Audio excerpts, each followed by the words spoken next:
Chapter 495. Using dead cats and dogs to intimidate people was a common tactic used by the members of the gangs. In the past, when the people in the gangs lent money to the loan sharks, the first step was to hang a bloody dead cat on the other party's door, meaning that if they didn't pay the money, the poor cat would be the example. Ever since the triad organization in Xinjiang was severely suppressed, the gangs and societies went from being in the light to being in the dark. Now, the usury rarely used this kind of method to collect debts. They changed to splashing red paint on the door of the house and painting big characters. The purpose was the same. However, the method of throwing dead cats and dogs to intimidate people was not extinct, so the media reporters present knew what was going on at a glance. The crew of A Chinese Ghost Story had offended the people from Honghua and was harassed by them in retaliation. This was undoubtedly a very disgusting act. The problem was that the photo that appeared on the 100-inch projection screen was so horrifying that people would have nightmares at night. Therefore, the knowledgeable reporters couldn't help but exclaim in shock. The next moment, the picture displayed on the screen switched. It was also a very bloody picture, and a bucket of dog blood. Lu Qin said in a deep voice, "Xinjiang is a place of law and culture. Modern Xinjiang people are civilized and cultured. When I was in the mainland, I heard that Hong Kong has corresponding protection regulations for small animals and pets. They even set up a pet protection association. Even a stray dog can be properly protected. However, I never thought that in broad daylight, someone would cruelly kill innocent cats and dogs for a moment of pleasure. This is simply intolerable." At this time, the purpose of Lu Chen's media conference was already clear. Chen Wenxiang, the representative of the crew, has already told the ins and outs of the incident, so Lu Chen did not elaborate any further. He also did not shout at the top of his lungs to condemn the harassment of the crew by Honghua, but focused his condemnation on the other party's cruelty to small animals. It was simply a strange peek. None of the reporters present were fools. If they still could not figure out Lu Chen's intentions, they might as well quit the industry, because there was no future for them if they were too stupid. If Lu Chen focused on the conflict between the crew and Honghua and hoped to use the media to put pressure on them, it would not have much of an effect. The media was very shrewd and realistic.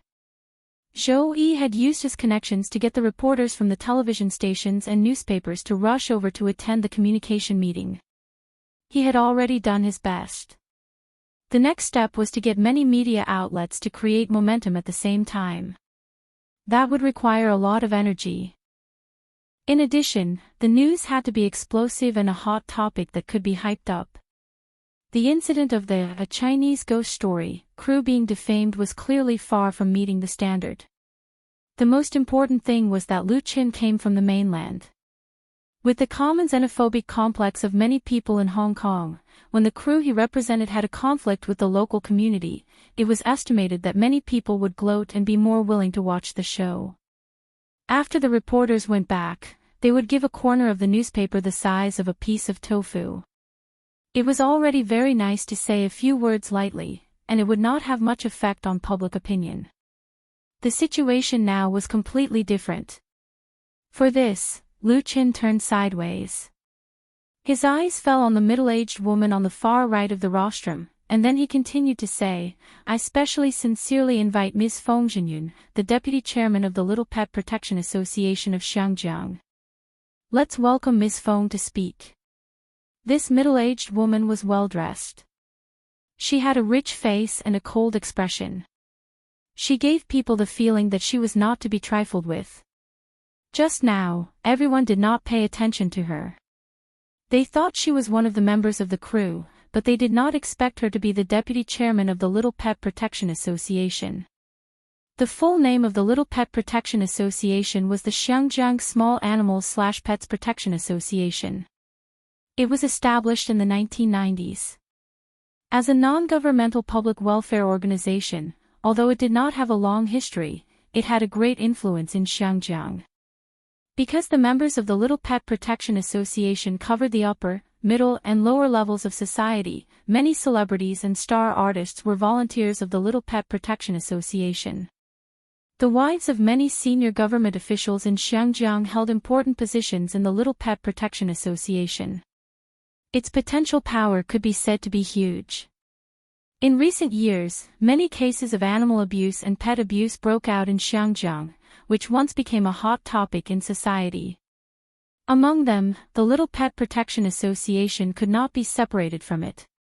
What made people afraid was that some members of the Little Pet Protection Association protected cats and dogs to an almost abnormal degree. If anyone violated their taboo, it would be really big trouble. There was once a white-collar worker who killed a stray dog.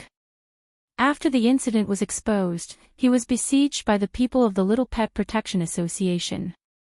Not only did he lose his job, but he was also forced to kneel at the dog's funeral, which made a lot of noise. Therefore, in the face of the Little Pet Protection Association, which had a mixed reputation, many people could not afford to provoke it and could only hide from it. Even the dog meat stalls in Xinjiang disappeared, and famous dishes such as dragon and tiger fight also disappeared from the menu. Lu Chen actually invited this great god to attack his opponent. Everyone had a feeling of absurdity in their hearts. Did he have to be so ruthless? But they had to admit that his counterattack was extremely brilliant. Even the underworld could not afford to offend the Little Pet Protection Association. This was an extra-large hornet's nest, which was directly smashed by Lu Chen in Honghua's face, and the evidence was irrefutable. Sure enough, as soon as Miss Feng Jinyun opened her mouth, she scolded the people of Honghua. She was simply filled with righteous indignation, and she kept scolding for a full 7 or 8 minutes. Her fighting power was so strong that it made people look at her. The reporters still had to listen patiently, because their superiors or the boss's wife might be a member of the Little Pet Protection Association, a volunteer, or a close friend of a member. In Xinjiang, caring for small animals and pets was the right way of public opinion, and smart people would not do the opposite. As for those gangsters of Honghua, before they caught cats and dogs to torture and scare people, the circuit in their brain probably did not have the existence of the words Little Pet Protection Association. However, these people would soon know how terrifying the existence of the Little Pet Protection Association was. Lu Chen, who gave the microphone to Feng Jinyun, looked solemn on the surface, but in his heart, he was secretly amused. Before he came to Xinjiang, Chen Fei told him a lot of things about Xinjiang, including the mention of the Little Pet Protection Association. For example, if a movie or TV needed to use small animals as props, then it must be arranged through the Little Pet Protection Association. Otherwise, once someone complained about animal abuse, there would be a lot of trouble. The movie A Chinese Ghost Story did not need animal actors, but this morning when he came over and saw the 2 dead dogs, he immediately thought of the Little Pet Protection Association, so he inquired about the 24-hour hotline of the Little Pet Protection Association through the voice station and called it. As a result, the other party directly sent a deputy chairman. Chapter 496. The Little Pet Protection Association had the largest number of members among all the civil associations in Hong Kong. Therefore, in addition to the 2 bosses, the president and the chairman, there were 20 or 30 vice-chairmen and directors. People thought that a position with more people was worthless. Those who could be a director in the Little Pet Protection Association were basically celebrities and the families of high-ranking officials in Hong Kong. Needless to say, Feng Jinyun's identity was 100% capable of controlling the situation. The media reporters present knew how powerful she was. They didn't dare to explode or ask sensitive questions. They obediently completed the questioning process of Feng Jinyun so that they could write something when they went back. After Feng Jinyun scolded to her heart's content, she returned the microphone to Lu Chen. Lu Chen said, "Thank you very much, Miss Feng Jinyun.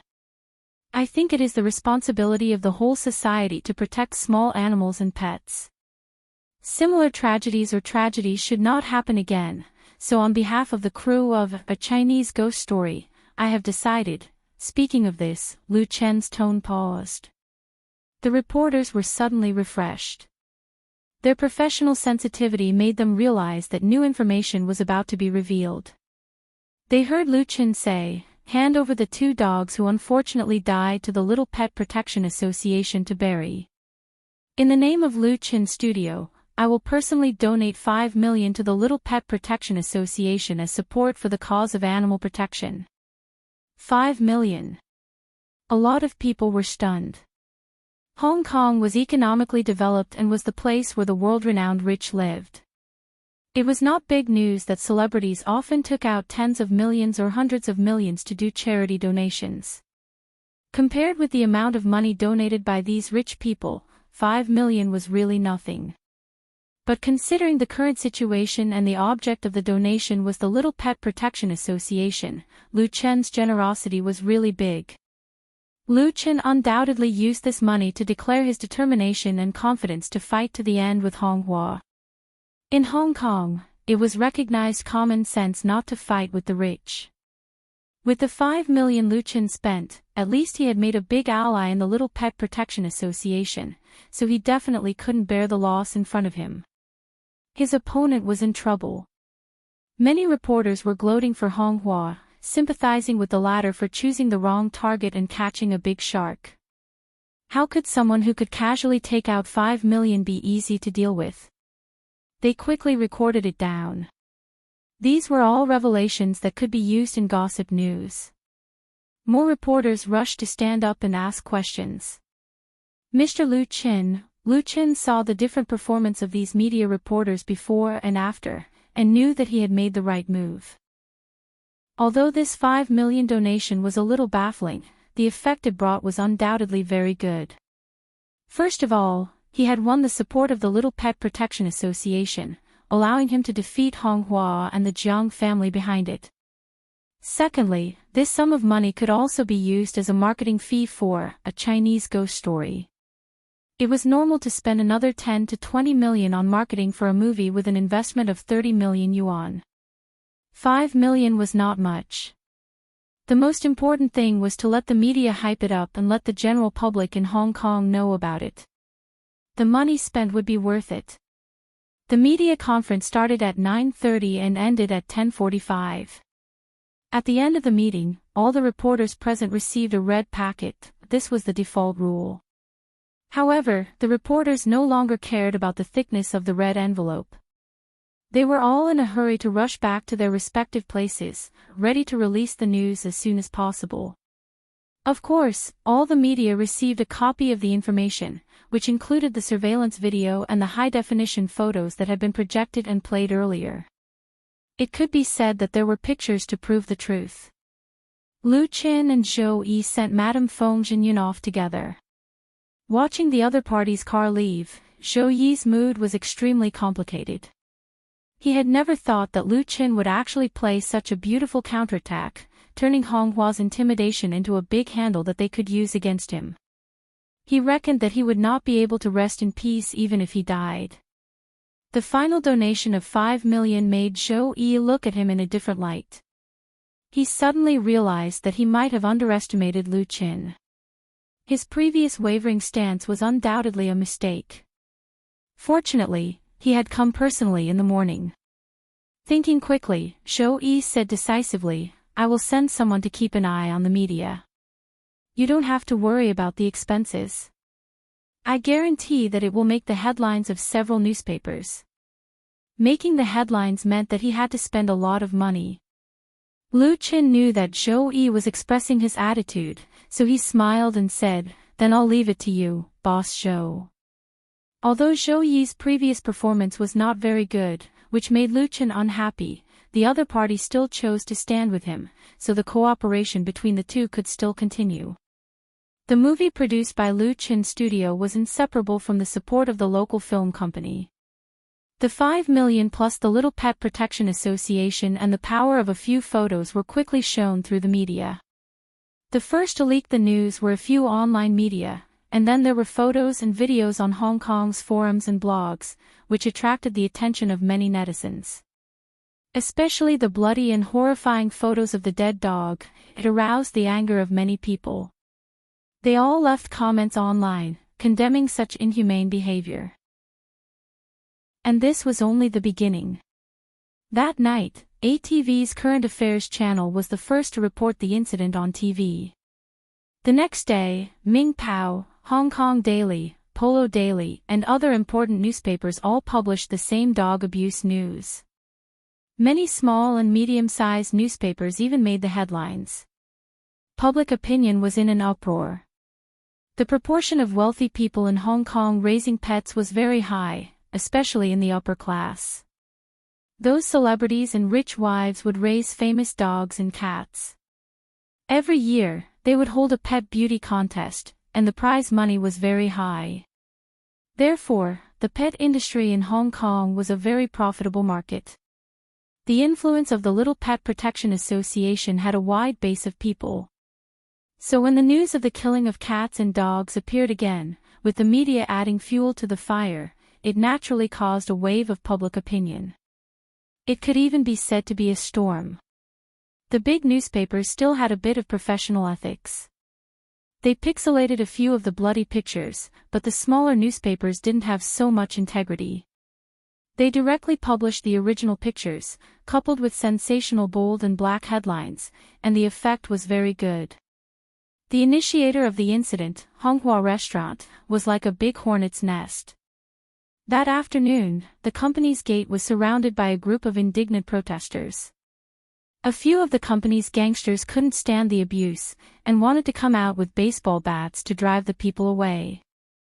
As a result, before they could get out of the gate, they were attacked by rotten tomatoes and rotten eggs like raindrops, and retreated awkwardly. In desperation, the person in charge of the company could only call the police for help. In the end, what they waited for was a summons from the police station, telling them to go to the police station to explain the situation. The dog abuse incident was blown out of proportion. Chapter 497. The Jiang family's mansion was located at 15 Changjiu Road, Banshan District. The Banshan District of Hong Kong was a high-class residential area, located between the top of Taiping Mountain and the Central Ring. The location was excellent, and many buildings could directly overlook the busy Victoria Harbour. Therefore, it was favored by Hong Kong's rich and affluent immigrants. There were many historic villas and mansions in the Banshan district, and the Jiang family's mansion was one of them. It was built 50 years ago by the Jiang family's grandfather with all his savings. It was a combination of Chinese and Western style, and it was quite famous among the mansions in the Banshan district. The Jiang family had gone through ups and downs for decades, and there was a time when they were close to bankruptcy. However, the Jiang family had never thought of selling this valuable ancestral house, because this big house represented the roots of the Jiang family, and it was a symbol of the spirit of maintaining the unity of the family. Only those who lived in the Jiang family's mansion were qualified to lead the entire Jiang family. Jiang Qinghua moved out of the Jiang family's mansion 10 years ago. As an independent child, he rarely came back unless it was necessary. This was because this luxurious and imposing mansion always gave him an oppressive feeling, making it difficult for him to breathe. He didn't know how comfortable it was to live outside. But today, he had no choice but to come, because the owner of this mansion, his father, was in a terrible rage. The moment he stepped into the gate, Jiang Qinghua couldn't help but smile bitterly. If there was medicine for regret in the world, he would buy one even if it cost him tens of millions of yuan to turn back time to a week ago. In this way, Jiang Qinghua could prevent a tragedy from happening. As the boss of Honghua Restaurant, he had been under great pressure from all sides in the past few days. Jiang Qinghua really didn't expect that a small matter that he thought could be easily solved would turn into a storm of public opinion against him. The dog abuse incident had been hyped up in Hong Kong, and Honghua Company had been thrown a lot of rotten eggs and rotten tomatoes, forcing them to temporarily close down. And he himself had become a street rat. His fair-weather friends had all avoided him, and the beautiful women who often appeared around him had all disappeared. Everyone was afraid to avoid him. When did Jiang Qinghua fall into such a situation? Things happened too fast, and the opponent's means of stirring up public opinion was simply vicious. They took advantage of the negligence of his people and directly nailed Honghua Company to the pillar of shame and became the target of tens of thousands of people's curses. Now, the fire had spread to the Jiang family. After all, his surname was Jiang. The more Jiang Qinghua thought about it, the angrier he felt. He couldn't help but pull the tie around his neck. "Young master's son, you're here." The white-haired butler was waiting in the hall. He looked at Jiang Qinghua with a slightly reproachful gaze and said softly, "Young master is waiting for you in the study. He hasn't eaten today, so don't make him angry again." Jiang Qinghua had always been arrogant and unyielding, but in front of this senior statesman who had served the Jiang family for 50 years and had served forefather Jiang, Jiang Qinghua's grandfather, and was now serving Jiang Qinghua's father, Jiang Tai, Jiang Qinghua did not dare to be rude. "Ninth uncle, I know I was wrong." The old housekeeper smiled and said, "It's good that you know you were wrong. Quickly go in." Jiang Qinghua agreed and hurried to the study on the second floor. When he arrived at the study, Jiang Qinghua knocked on the door and entered. He saw his father sitting behind the desk. There were 7 or 8 people sitting on the left and right, including his 2 brothers and several executives of the Jiang group. Everyone's eyes fell on him. Some were sympathetic, some were condemning, some were hating him for failing to meet their expectations, and some were gloating. The ones who were gloating were undoubtedly his 2 brothers, who were outwardly harmonious but inwardly hostile. Seeing such a situation, Jiang Qinghua really wanted to retreat immediately. However, under Jiang Tai's fierce gaze, he had no choice but to bite the bullet and greet him, "Father, are you looking for me?" Jiang Tai snorted and said, "I know it's very difficult for me to invite you, the 3rd young master of the Jiang family. However, our Jiang family has reached a moment of life and death. You are also a member of the Jiang family. You can't just stay out of it, right?" Life and death. Jiang Qinghua was shocked. Was the matter so serious? Although the dog abuse incident by the Honghua employees had put him in a passive position, there was still a way to solve it. Anyway, the people who did it had been detained by the police. They could just directly plead guilty and pay compensation. As for the public opinion, as long as they were sincere in admitting their mistakes and spent more money to clear up the media, the situation would actually pass quickly. It was impossible for everyone to keep staring at this matter. The Little Pet Protection Association was a very big problem. However, the Jiang family could completely contact them through various connections. It was just a little bit of money and they would naturally be able to pass. No matter what, it was impossible to shake the foundation of the Jiang family. "Father, I'm already thinking of a way to solve this matter. It's nothing more than lowering our heads and admitting our mistakes," Jiang Qinghua asked in disbelief. "Do you want the Jiang family to pay with our lives just because you killed a few dogs?" Jiang Tai's face was as still as water. He did not speak. A middle-aged man sitting on his left coughed and said, "Third young master, the 2 factories we invested in on the mainland were raided by the tax bureau yesterday. The financial accounts have been seized. We may face a heavy fine. In addition, the Environmental Protection Bureau also came today to conduct a major environmental inspection." This time, Jiang Qinghua was really confused. Since the reform and opening up, the economic development level of the mainland had been growing rapidly. The huge market, rich products, and human resources had made the mainland the first choice for Xiangjiang entrepreneurs to invest. The top 10 richest people in Xiangjiang all had a lot of investments in the mainland. They relied on the mainland to earn astronomical wealth. Of course, the Jiang family would not miss the opportunity to make a fortune.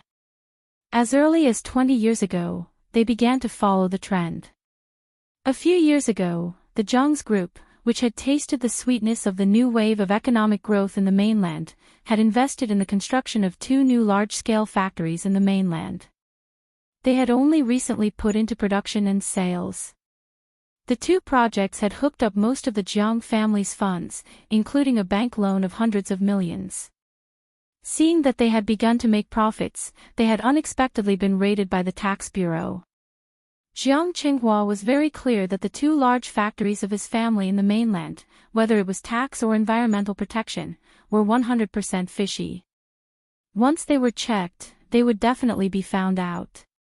This was actually a common problem of many Xinjiang enterprises investing in the mainland. However, the local government often turned a blind eye to the economic development. As long as it was not too excessive, they could get by.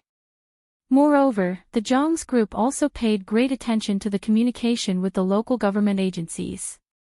But now something had happened. Jiang Qinghua's intuition told him that the Zhang's group's investment projects being checked in the mainland could not be separated from the matter of him dealing with the small film crew. Although this association was very absurd and unbelievable, Jiang Qinghua did not think of other possibilities. Chapter 498. It's all your fault. Jiang Tai's thunderous roar made Jiang Qinghua's premonition come true. It really did have something to do with Lu Qin. But he couldn't understand and couldn't help saying, "How is that possible? I've had people investigate him. He's just a small-time artist from the mainland. He just debuted and he's already hooked up with a female star. Where did he get so much power?" Someone who could make the Tax Bureau and the Environmental Protection Bureau move out one after another to find trouble with a Hong Kong company with a huge investment was definitely not something an ordinary person in power could do. It must have been incited by the higher-ups of the mainland. Jiang Qinghua wasn't a fool. Before he dealt with the crew of a Chinese ghost story, he had learned about Lu Chen's situation. Now it seemed that he had most likely been deceived, or that the other party's background was too deep. At this moment, Jiang Qinghua felt really helpless. Jiang Tai sneered, "Investigated. You believe whatever people say. You don't even know that you've been played." Jiang Qinghua's heart jumped. His father was clearly implying something. He didn't deal with Lu Qin on his own. He had been incited and promised benefits. Jiang Tai obviously already knew the truth. And Jiang Tai's sarcasm and rebuke aroused Jiang Qinghua's rebellious mentality. "Not necessarily. Then Brother Dong. Brother my ass." Jiang Tai was furious. He grabbed the ashtray on the desk and smashed it at Jiang Qinghua. Bang! Accompanied by a muffled sound, Jiang Qinghua's forehead was smashed by the crystal ashtray, and dark red blood immediately flowed down. His body swayed, but he actually endured it without making a sound. The rest of the people present were all startled. Even a vicious tiger would not eat its cubs. Seeing his son's miserable condition, Jiang Tai, who had impulsively attacked, more or less regretted it. He sat down dejectedly and said, "Wipe your own **T. I'll deal with the mainland. The other party has already sent word through a middleman." Jiang Qinghua didn't even wipe the blood on his face. He asked, "What did they say?" Jiang Tai said lightly, "This is just a warning. If something like this happens again, the Jiang family should never come to the mainland again." Jiang Qinghua nodded silently. The blood flowed to his lips. It was salty and exceptionally bitter. He opened his mouth with difficulty and said, "I know what to do." Nowadays, Xinjiang was already inseparable from the mainland. If the families in Xinjiang only did business in Hong Kong, then they would never be able to become big. The Zhang's group had placed a heavy bet on the mainland. Once they were obstructed by the higher-ups, then the loss would be immeasurable. Once the news of the 2 factories being investigated got out, the stock price of the Zhang's group would definitely plummet. It's never too late to mend the pen after the sheep are lost. Jiang Tai waved his hand, indicating that he could leave. With heavy footsteps, Jiang Qinghua left the Jiang family mansion. At this moment, he hated the fellow who had instigated him to the bone. Of course, the most important thing for him right now was to calm down this storm and obtain forgiveness from Lu Chen's side. As for how to do it, Jiang Qinghua thought about it. Killing someone was just a matter of nodding his head. At most, he would just kneel down. While Jiang Qinghua was struggling to think of a solution, as the other party to the incident, Lu Chen was dealing with the backlog of documents in the office of his own studio.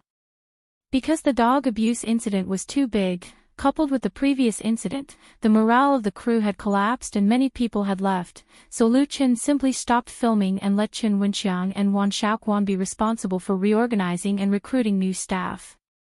He himself returned to the studio, ready to restart filming in a few days when the situation was clear. In addition, Lu Chen was also waiting for the reaction of Honghua or the Jiang family. In this invisible war, he now had the upper hand, so naturally, there was no need to be anxious. The anxious ones should be Jiang Qinghua and his father. Ring ring ring. As soon as Lu Chen finished signing a document, the mobile phone beside the computer rang. After he came to Shenzhen, he bought a new mobile phone and number locally for daily use. Usually, when Chen Wenxiang, Wan Shaoquan, or Li Jin wanted to find him, they would call this work phone. In recent days, this work phone had been ringing non-stop, most of which were media interviews. Lu Chen simply left it to his assistant. Out of sight, out of mind, so as not to disturb his work. But now it was his private phone that was ringing, and it was either a family member or a friend. The name displayed on the phone made Lu Chen laugh. He immediately picked it up and asked with a smile, "Child Bai, why do you call me?" The child Bai in Lu Chen's mouth referred to Li Mubai, which was a teasing nickname for friends, different from that of others. Since coming to Shenzhen, Lu Chen and Li Mubai had basically not contacted each other. When he returned to the capital, he heard from Pastor Li that this guy had taken his girlfriend to Hawaii to play and would not come back until he was tanned. "Brother Chen." Li Mubai's familiar voice came from the phone, but the content was very scary. "I'm downstairs in your studio." "Aw."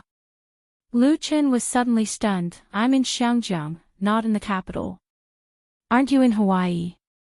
"I just came back the day before yesterday," Li Mubai said with a smile. "I know you are in Shenzhen." "I am in Shenzhen now, in the Rongjin building.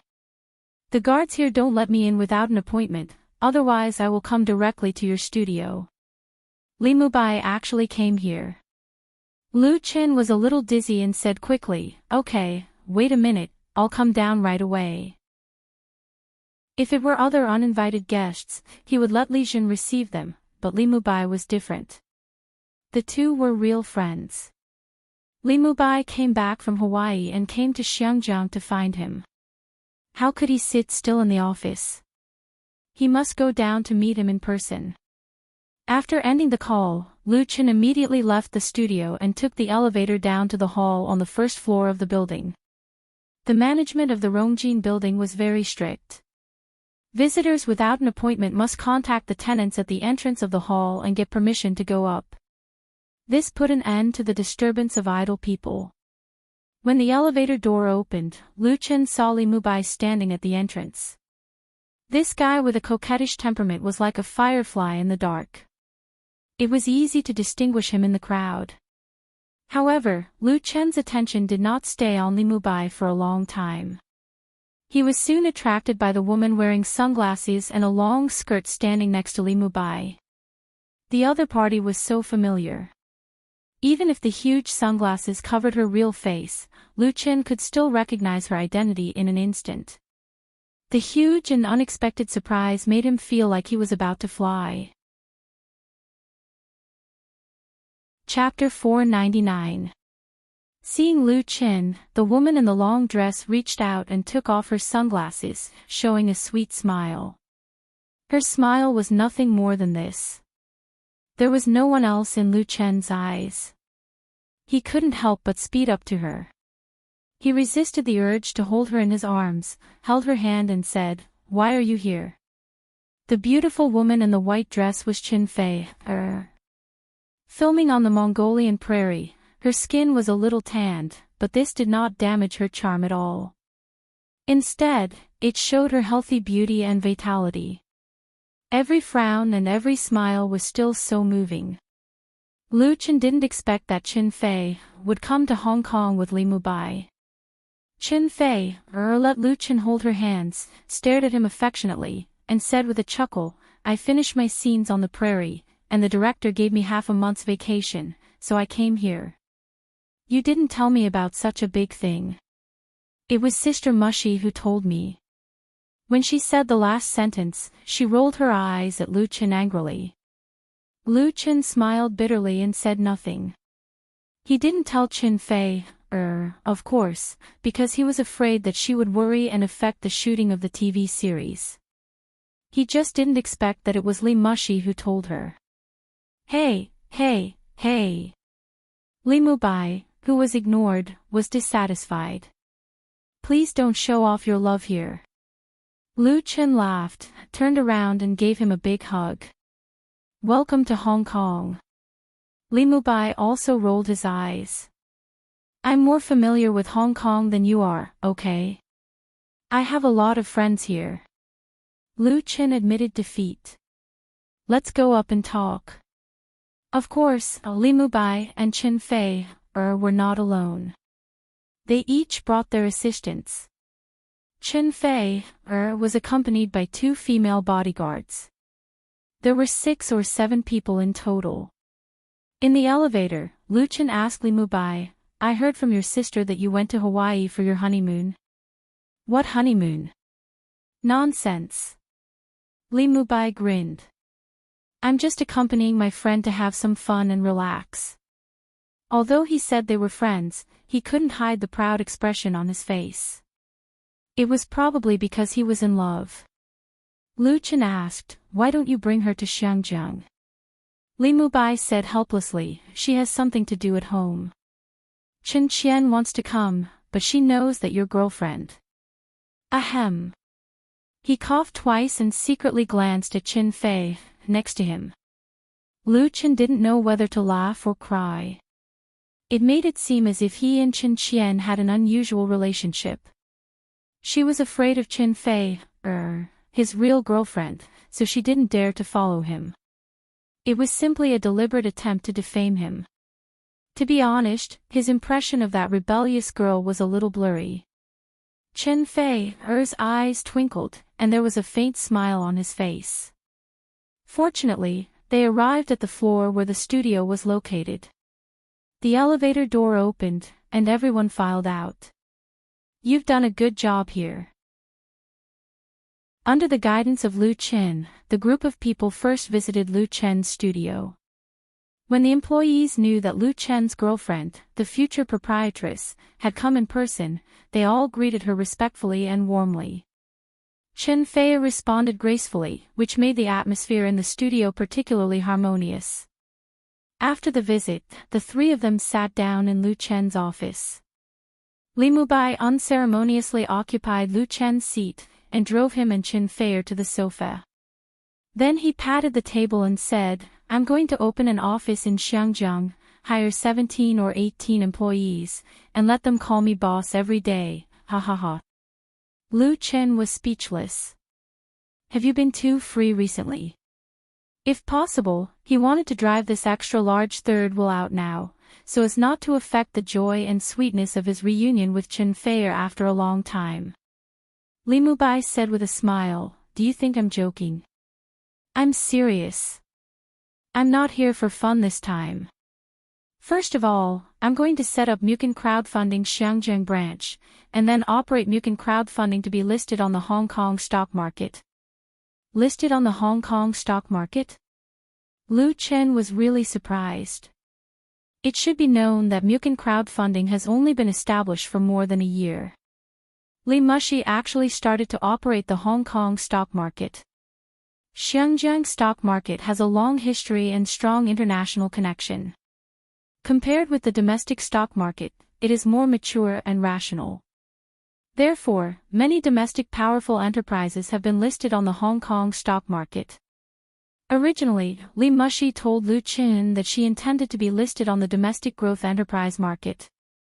As a result, she suddenly jumped to Xiangjiang. The starting point was undoubtedly higher. Once the listing was successful, then Mucan crowdfunding, which had obtained a lot of funds, would surely soar. This matter is very complicated. We'll talk about it later. Li Mubai waved his hand and said to Lu Qin in a very dissatisfied tone, "You're shooting a movie in Xiangjiang, and someone is looking for trouble. I can understand why you didn't tell Sister Fei, but why didn't you call your brother?" In the end, he was filled with righteous indignation. He almost pointed at Lu Chen's nose and said that he had no brothers in his eyes. Not loyal. Lu Qin said with a wry smile, "In fact, it's not a big deal. I want to solve it by myself first. If it doesn't work, I will definitely ask you for help." When he was maliciously provoked by Honghua, Lu Qin also had the idea of asking the Li family for help. But as the saying goes, it's better to ask for help than to ask for help. He couldn't ask for help from others when he encountered a little difficulty, so this idea only flashed in his mind for a moment. In the end, he relied on his own strength to complete a beautiful counterattack against Honghua. Now Honghua was like a drowning dog. He had become the target of everyone in Xiangjiang. Even Zhou Yi admired his means, which proved that as long as the method was used correctly, any problem was not difficult to solve. The Jiang family still has some power in Xiangjiang. Li Mubai obviously already knew the background of Honghua. He said seriously, which was rare for him, "But you don't have to worry. They should take the initiative to come to apologize to you soon." Lu Chen's heart skipped a beat. He asked, "What did you do?" If Li Mubai said so, it must have nothing to do with the matter of him using the little pet to deal with Honghua. Li Mubai said with a smile, "Nothing much. I just asked someone to help me check the 2 big factories that the Zhang's group invested in the mainland." Lu Chen was really shocked. Isn't this too much? It was originally a small matter of collecting protection fees, but now it turned into the Li family dealing with the Jiang family. The matter was completely out of Lu Chen's control. Li Mubai said proudly, "Bullying you is bullying me. Bullying me is bullying our Li family. I can't say that I can deal with the Jiang family in Xiangjiang, but in the mainland, hee." Lu Chen was speechless, but he was grateful. At this time, the phone on the desk rang, and the indicator light showed that it was from the internal line. Lu Chen motioned to Li Mubai to help connect it. The phone was from the receptionist. "Young Master Lu, a Mr. Jiang of the Jiang family wants to see you." Before Lu Chen could answer, Li Mubai said first, "Tell him to get out." Chapter 500. Coincidentally, when Lu Chen was talking to Li Mubai about the Zhang's group, the Zhang sent someone to the door. Li Mubai directly made the decision for Lu Chen and asked the other party to leave. The receptionist didn't know Li Mubai's background. She could tell that it wasn't Lu Chen's voice, so she didn't dare to agree. Lu Chen had to say, "Since there's no appointment, ask him to go back first. Just say that I'm not here." This time, the receptionist got the order. Li Mubai said disdainfully, "What kind of person dares to talk to me face to face? Since you want to settle the trouble, then do it according to the rules of the underworld." It was the tone of a gangster boss. Lu Chen asked with a smile, "What kind of gangster rule is that?" "Serve wine and tea as an apology." Li Mubai said matter-of-factly, "At least let the Zhang's family invite a respected senior to come out and talk to us. Otherwise, how can they get through this easily?" Lu Chen admired the gangster style of the 3rd young master of the Li family and gave him a thumbs up. Li Mubai was finally a little embarrassed and said with a smile, "I also heard it from my friends in Xiangjiang before. I haven't seen it myself, but it can't be wrong. Anyway, the other party must give enough face." Now it depends on whether the other party is sincere or not. Qin Fei asked curiously, do you have a lot of friends in the underworld in Xiangjiang? Li Mubai scratched his head and said, not many, just some fair-weather friends. He jumped up from Lu Chen's seat and said, Brother Qin, Sister Fei, I won't disturb you too lovey-dovey. I'm going to play with my friends. Lu Chen was surprised. Don't be in such a hurry. Let's have dinner together. By the way, where will you stay tonight? Although Li Mubai was a bit of an eyesore now, he helped Lu Chen find trouble with the Zhang's family in the mainland, which was undoubtedly a real friendship. How could Lu Chen let him run away like this? That would be too much. Li Mubai smiled and said, Brother Qin, I'm more familiar with Xiangjiang than you are. My brother has a big house here. Let's change the dinner to tomorrow. I've already made an appointment with my friends in Xiangjiang before I came. They've prepared a lot of programs. He glanced at Qin Fei, maliciously and said, if Sister Fei didn't come, I would definitely take you to play with me, so let's save it for today. Lu Chen was really impressed by him. Well then, you can't stand me up again tomorrow night. Li Mubai made an okay gesture to him and then left the studio with his assistant. The relationship between Lu Chen and Li Mubai didn't need too much courtesy, so Lu Chen walked him to the door and came back. After closing the door, he impatiently pulled Qin Fei into his arms and kissed her on the lips. Qin Fei giggled and catered to him coquettishly and softly, letting Lu Chen have enough of her gentle and sweet taste. It was a pity that this was the office, and they couldn't go too far. After a few minutes of tenderness and intimacy, Lu Chen reluctantly let go of the beauty in his arms. If they continued, he really couldn't control himself. Let's go. He took Qin Fei's hand and said, let's go home. Lu Chen asked Li Jin to settle down Qin Fei's 2 bodyguards and assistants. He drove back to his home in Repulse Bay with his girlfriend and enjoyed the wonderful time alone as he wished. Absence makes the heart grow fonder. When the two ended their passionate entanglement, it was already dark. On the soft and comfortable big bed, Qin Fei leaned in Lu Chen's arms, naughtily drawing circles on his strong chest with her fingers, while telling Lu Chen about what happened after Lu Chen's visit last time. Filming on location was very hard work. The role that Qin Fei played was very important, and the director's requirements were very high. She gritted her teeth and persevered. Finally, she successfully finished her scenes and got half a month's vacation. The shooting cycle of a big drama like Golden Long Songs was calculated in years. There were many characters involved, the plot was complicated, and the details were exquisite. Naturally, the requirements for the actors were very high. So although she suffered a lot, through this sharpening, Qin Fei's acting skills had greatly improved, and she was recognized by the director and her colleagues. She was still very proud of this. After listening to Qin Fei's story, Lu Chen kissed her on the face and said, it's worth praising. Then I'll take you to a big meal to reward you. Qin Fei coquettishly rolled her eyes at him and said, do you think I'm a little girl? Although she said so, she still got up and dressed happily. She dressed up again and went out with Lu Chen. Both of them were well-known stars in the mainland. In Xiangjiang, they were not as famous as the big stars in Hong Kong, so they didn't have to worry about running into crazy fans on the road. In addition, it was night, so they didn't wear sunglasses and masks. In fact, Qin Fei came to Xiangjiang far more often than Lu Chen, and she also bought a house in Xiangjiang, so she was more familiar with Xiangjiang than Lu Chen. As a result, she even found the place to eat. The two had a warm and sweet seafood dinner together, and then walked around Central while holding hands. In the luxury store at the Landmark Square, Lu Chen also bought her the latest bag. It was already late at night when they returned home. After washing up, they went to bed.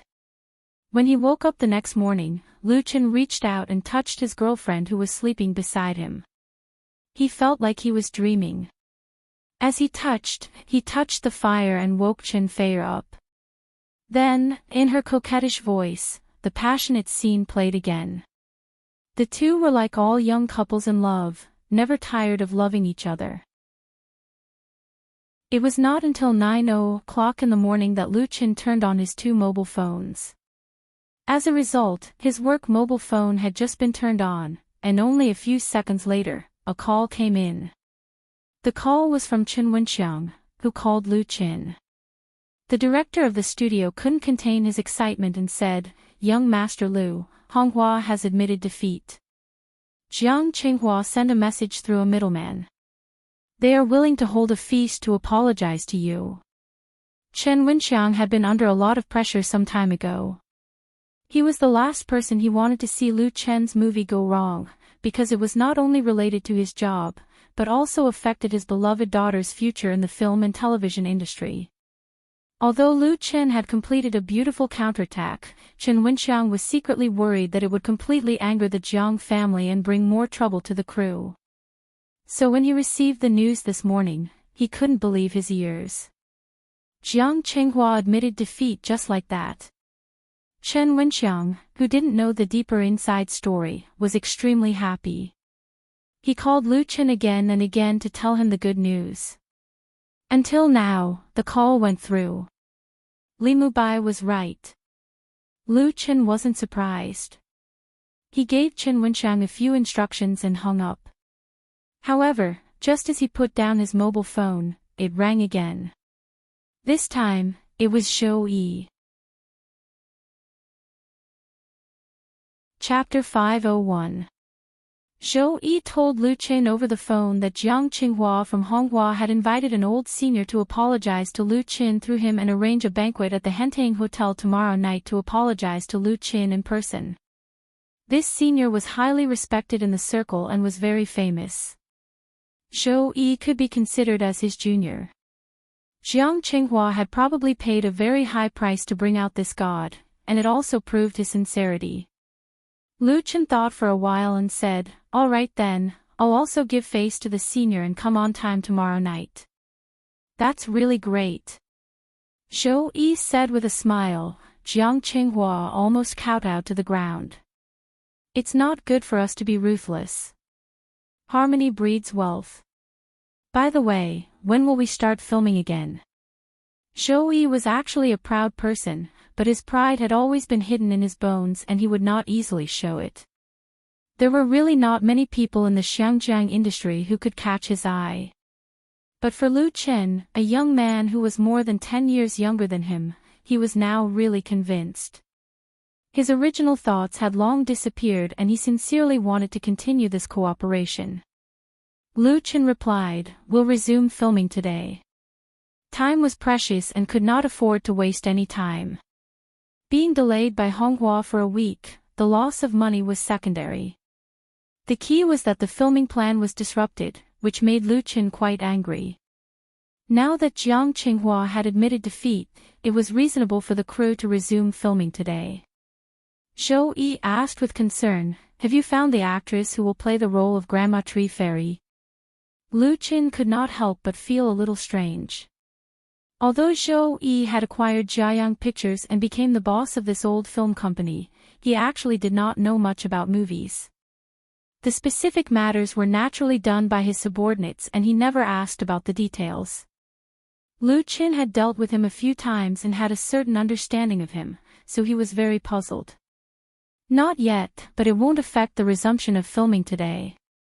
"Is there a problem?" Zhou Yi said a little helplessly, "It's nothing much. Lu Zhaohui looked for me and said that he wanted to return to the crew. He even said that he wanted to serve tea to you as an apology. He's an old friend of mine and begged me with tears and snot."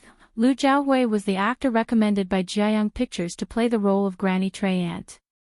Like Ma Rongzhen, he was an experienced actor. However, an experienced actor might not have the strength of character. Under the threat of Honghua and the Jiang family, he was the first to retreat. Now that he had changed his mind and wanted to return to the cast, he must have heard the news. Lu Chen replied without hesitation, "I can't afford to invite this person." You can reply for me.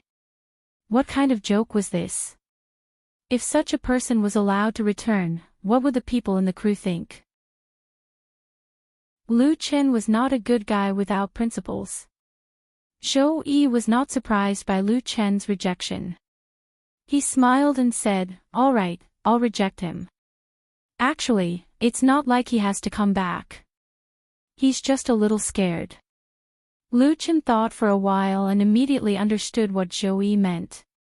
Lu Jiaowei had taken the initiative to withdraw from the cast because he was afraid of Hong Hua and the Jiang family.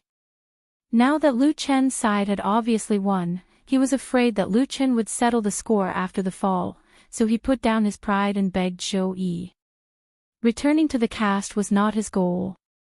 His real goal was to beg for mercy.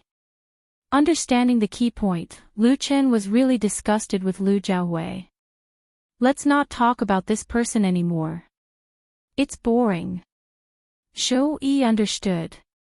All right, let's meet at the Hentang Hotel tomorrow night. After hanging up, Lu Chen said to Chen Fei, who had finished dressing up, "Let's go." Chen Fei, was sitting in front of the dressing table. She tilted her head and was putting on the last earring. She asked curiously, "Your crew is still short of actors?" Lu Chen nodded and said, "Someone was originally chosen for Granny Treyant, but they withdrew later." Lu Chen did not say much about the specifics. Anyway, Lu Jiaowei had already been included in his list of people he would never work with. Granny Treyant. Chen Fei had read the script of a Chinese ghost story, so she quickly remembered. The villain boss. Lu Chen smiled and said, "Yes, there are more scenes, so we have to choose a more reliable one." He had already asked Chen Wenxiang to handle the matter of the new casting. He believed that there would be some progress soon. Chen Fei blinked and suddenly said, "I'll play Granny Treyant, what do you think?" Ah. Lu Chen was caught off guard by her sudden idea. "What did you say?" Chen Fei smiled and said, "I said I'll play Granny Treyant. I have half a month's vacation. If I hurry up, it shouldn't be a problem to finish my scenes during this period, right?" Of course, time was not a problem. The story of a Chinese ghost story was very strong, but the background of the story was fictitious. There were very few scenes involved, so it was not complicated to shoot. Everything could be settled in Lion Rock film and television. It was just that the post-production special effects would be a little troublesome. Half a month's time would be enough if it was all used on Chen Fei. However, Lu Chen did not even think about it. How can that do? Isn't that making you destroy your own image? No. It should be known that he originally thought of letting Chen Fei play the role of Nia Xiaoqian, but due to the scheduling inconsistency and the audience's aesthetic fatigue, Chen Fei did not follow him to Hong Kong. Now that he had asked her to play Granny Treyant, the change in style was too drastic. Lu Chen was worried that it would have a negative impact on Chen Fei's image. However, Chen Fei was very serious. "I think there's no problem. A real actor can't be fixed in the same role forever. You can play the positive character, but you can also play the negative character vividly. I'm very willing to accept such a challenge." As she said that, she got up and leaned into Lu Chen's arms. She said softly, "You've done so much for this movie. I hope I can help you." In order to shoot this, a Chinese ghost story, Lu Chen had started to lose weight more than a month ago. He had lost more than 10 pounds by now. He was not that kind of strong body, so now he looked a little more gentle and weak, which was in line with the needs of the characters in the movie. He came to Hong Kong alone to work hard and tried to integrate into the circle of Hong Kong. He established Lu Chen Film Studio from scratch and looked for people to cooperate with to film a movie. He also encountered the provocation of gangs and clubs. This road was not smooth. As a friend of Lu Chen, Li Mubai had made a big move to deal with the Jiang family in the mainland and help Lu Chen deal with his opponents. As Lu Chen's closest lover, how could she stand by and watch? Destroy his own image. That was not necessarily the case. If the villain was played well, it could also improve his image. Needless to say, Lu Chen understood Chen Fei's intentions. He hugged the beautiful woman in his arms and felt happy in his heart. He hoped that time would stop at this moment forever. Chapter 502. Lion Rock Film and Television Base, the former site of Fane Temple. The set, which had been quiet for a few days, became lively again. The tarpaulin covering the props was pulled away, and expensive high-definition digital cameras were set up again. Sound recording, lighting, art, makeup, the crew members all seemed to have been injected with chicken blood, and they were all busy in high spirits. A Chinese ghost story was being res-hot. Ever since the opening ceremony of this movie, the mood of the crew members had been on a roller coaster. At one time, everyone was in a panic and thought that they were going to be dismissed. Now that the clouds had cleared, everyone was naturally happy. Nowadays, the competition in Xinjiang's film and television industry was extremely fierce, but the market share did not increase. Many people in the industry could not find suitable jobs, so they had no choice but to change careers, or go to the mainland, Taiwan, Japan, and Korea to find opportunities. It was undoubtedly very difficult to change careers after being used to a familiar job, and the road outside was even more difficult when people were away from home. Therefore, everyone cherished their current job opportunities. Most importantly, as the main investor of the film, Lu Chen, was kind and generous, so they would not suffer losses working with him. Therefore, when faced with the pressure from Honghua, they all persisted and did not choose to quit. Their choice was undoubtedly correct. When they received the notice of the reshoot in the morning, everyone rushed to the set as soon as possible. Without Chen Wenxiang's command, they took the initiative to complete the work before the reshoot. When Lu Chen arrived at the Fane Temple set with Chen Fei, it was already a boiling cauldron of voices. The atmosphere was excellent. "This is my girlfriend," Lu Chen first introduced Chen Fei to Chen Wenxiang. "This is Mr. Chen Wenxiang, the director of the studio." "Hello, Uncle Chang." Chen Fei generously extended her hand to Chen Wenxiang. "Lu Chen told me about you several times. Thanks to your help, he can stand firm in Xinjiang." Chen Wenxiang was flattered. He quickly shook hands with Chen Fei and said, "You flatter me." "Hello, Miss Chen Fei. I've heard a lot about you. Young Master Lu is really lucky." Of course, he knew that Lu Chen's girlfriend was the famous Heavenly Queen, Chen Fei. As one of the few mainland stars who were popular in Xinjiang, Chen Fei's news could occasionally be seen in Xinjiang's newspapers and magazines.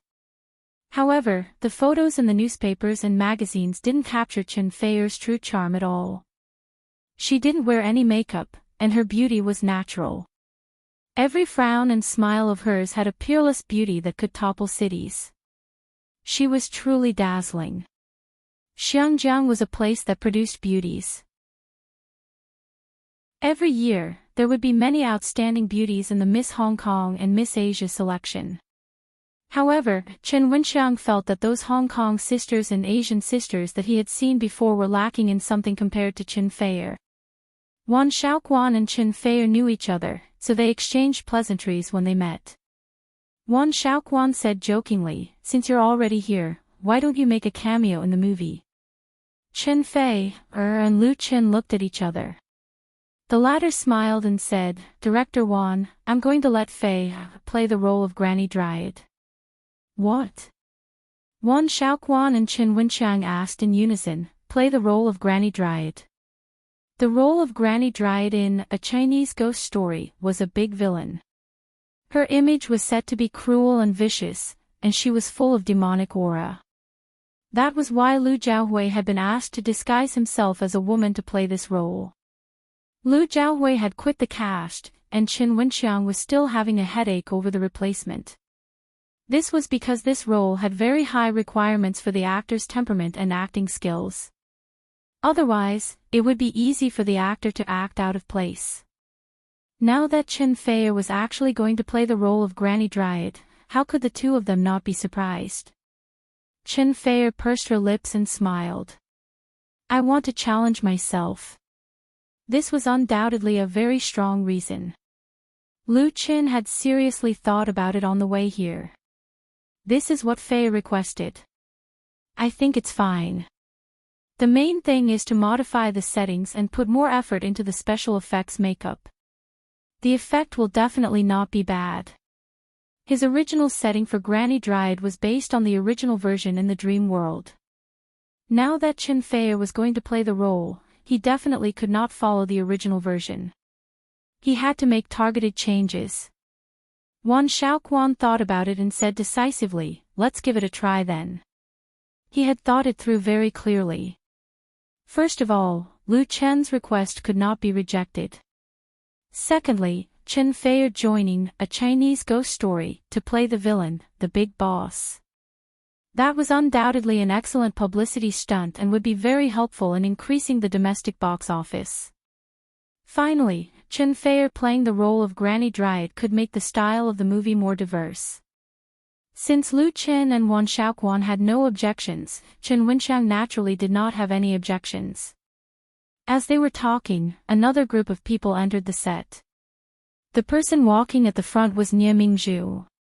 When she saw Chen Fei standing beside Lu Qin, a look of surprise flashed in her eyes. Then, she quickly walked over.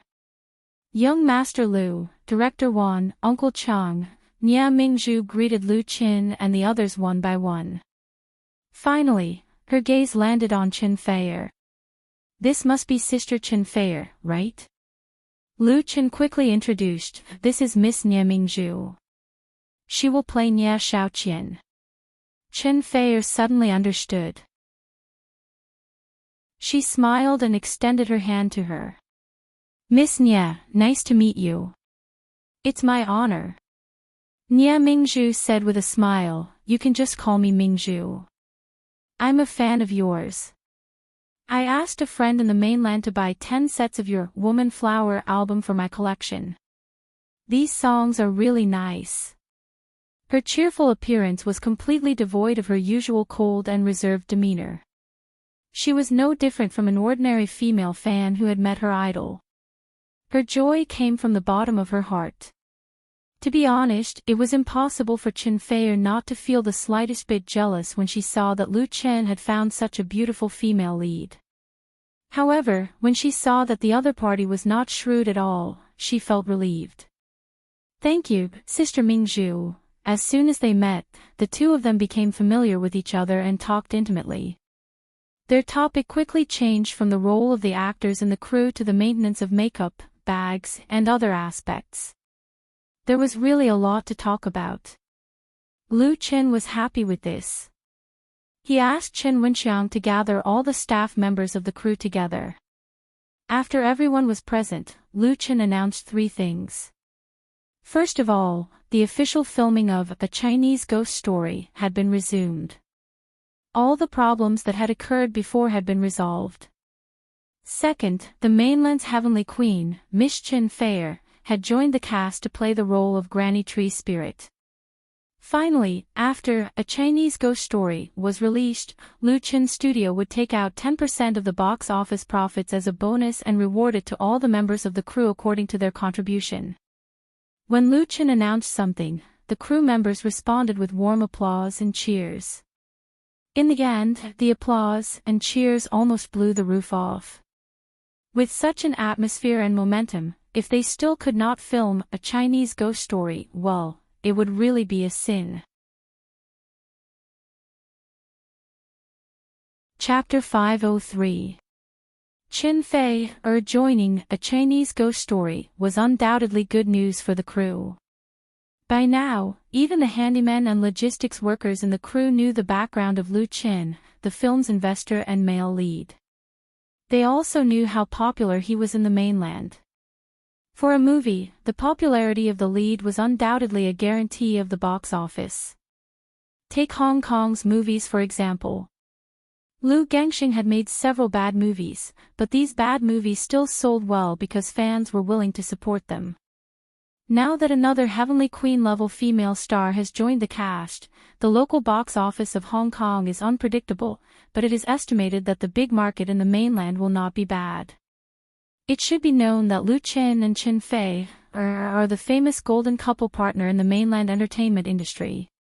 For these crew members, being able to participate in the production of a popular movie, regardless of the specific remuneration, the qualifications alone were very precious, and their voices in the circle would be much louder. What's more, Lu Chen had generously taken out 10% of the box office profits as a bonus. The morale of the crew instantly reached the maximum. A new shooting plan was quickly brought out. The stylists and makeup artists of Jiayang Pictures worked overnight to redesign the image of Grandma Tree and create it perfectly on Chen Fei's. The new boss combined Chen Fei's own characteristics. She was beautiful and enchanting with a hint of ruthlessness. Her heavy gold makeup and gorgeous clothes formed a sharp contrast with Nie Xiaoqian, who was as pure as water in a white dress.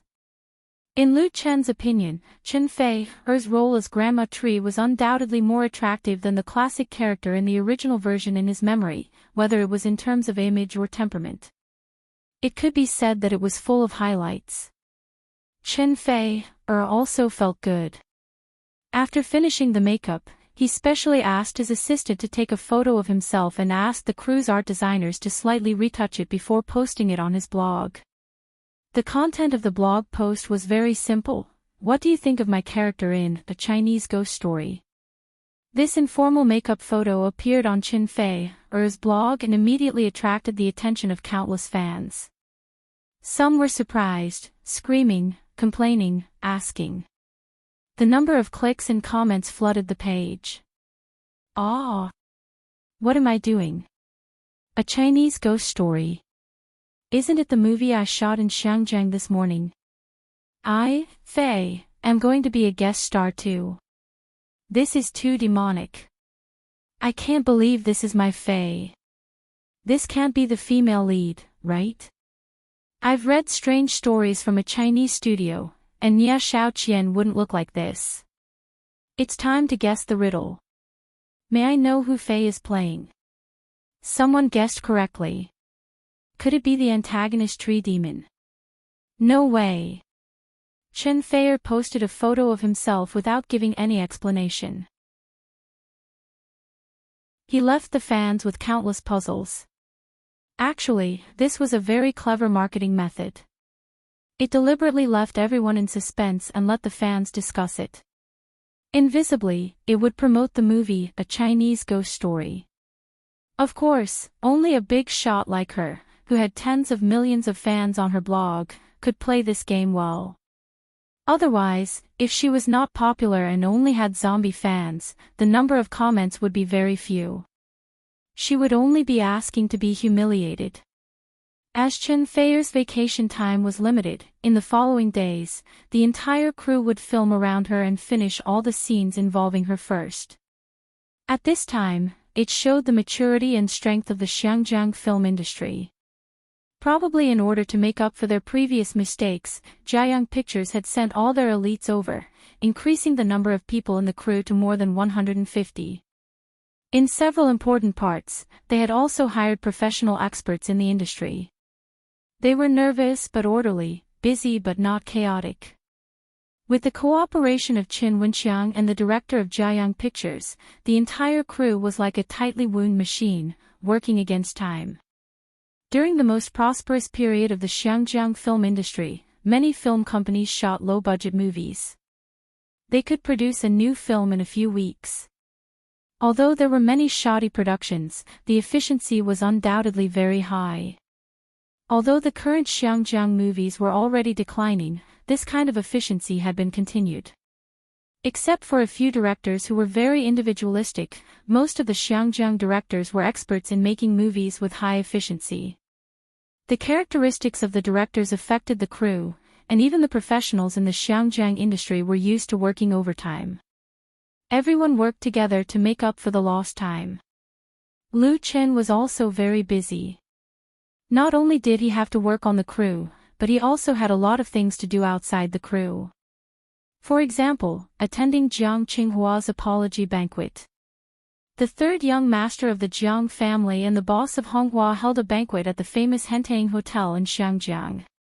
He invited Lu Zhenghao, a senior in the circle, to act as a mediator and Zhou Yi as a witness. It could be said that he had given enough face. According to the words of the circle, Jiang Qinghua almost kowtowed to the ground. Therefore, Lu Chen must attend in person. Otherwise, it would mean that he would fight to the death with the other party, which was more ruthless than slapping his face. Of course, he would not attend the banquet alone. Li Mubai, his assistant Zhang Xiaofang, and Wan Yong would go with him. The four of them were neither too many nor too few. If there were too few, they would appear weak. If there were too many, they would appear to lack confidence. Although the apology banquet was not a Hongmen banquet, there were also many rules. As for Chen Fei, she was not suitable to attend such a banquet, so Lu Chen did not bring her. The Heartwarming Hotel was located in the prime area of the mid-mountain area, adjacent to the central business district. This five-star hotel built in the 1990s used to be one of the tallest buildings in Xiangjiang.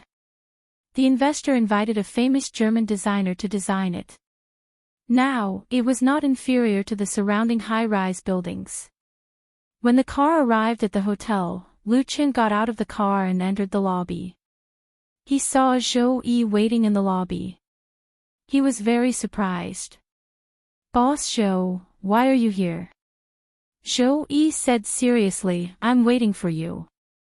We're together. Of course, we have to go up together." Lu Chen was speechless. "Boss Zhou, you're making me so embarrassed." He knew that this was Zhou Yi's determination to stand with him. Lu Chen really admired this Xiangjiang businessman. He could take it easy and let it go. In the face of benefits, he did not care about his face. He was really smooth and slick. No wonder he could build such a big family business from scratch.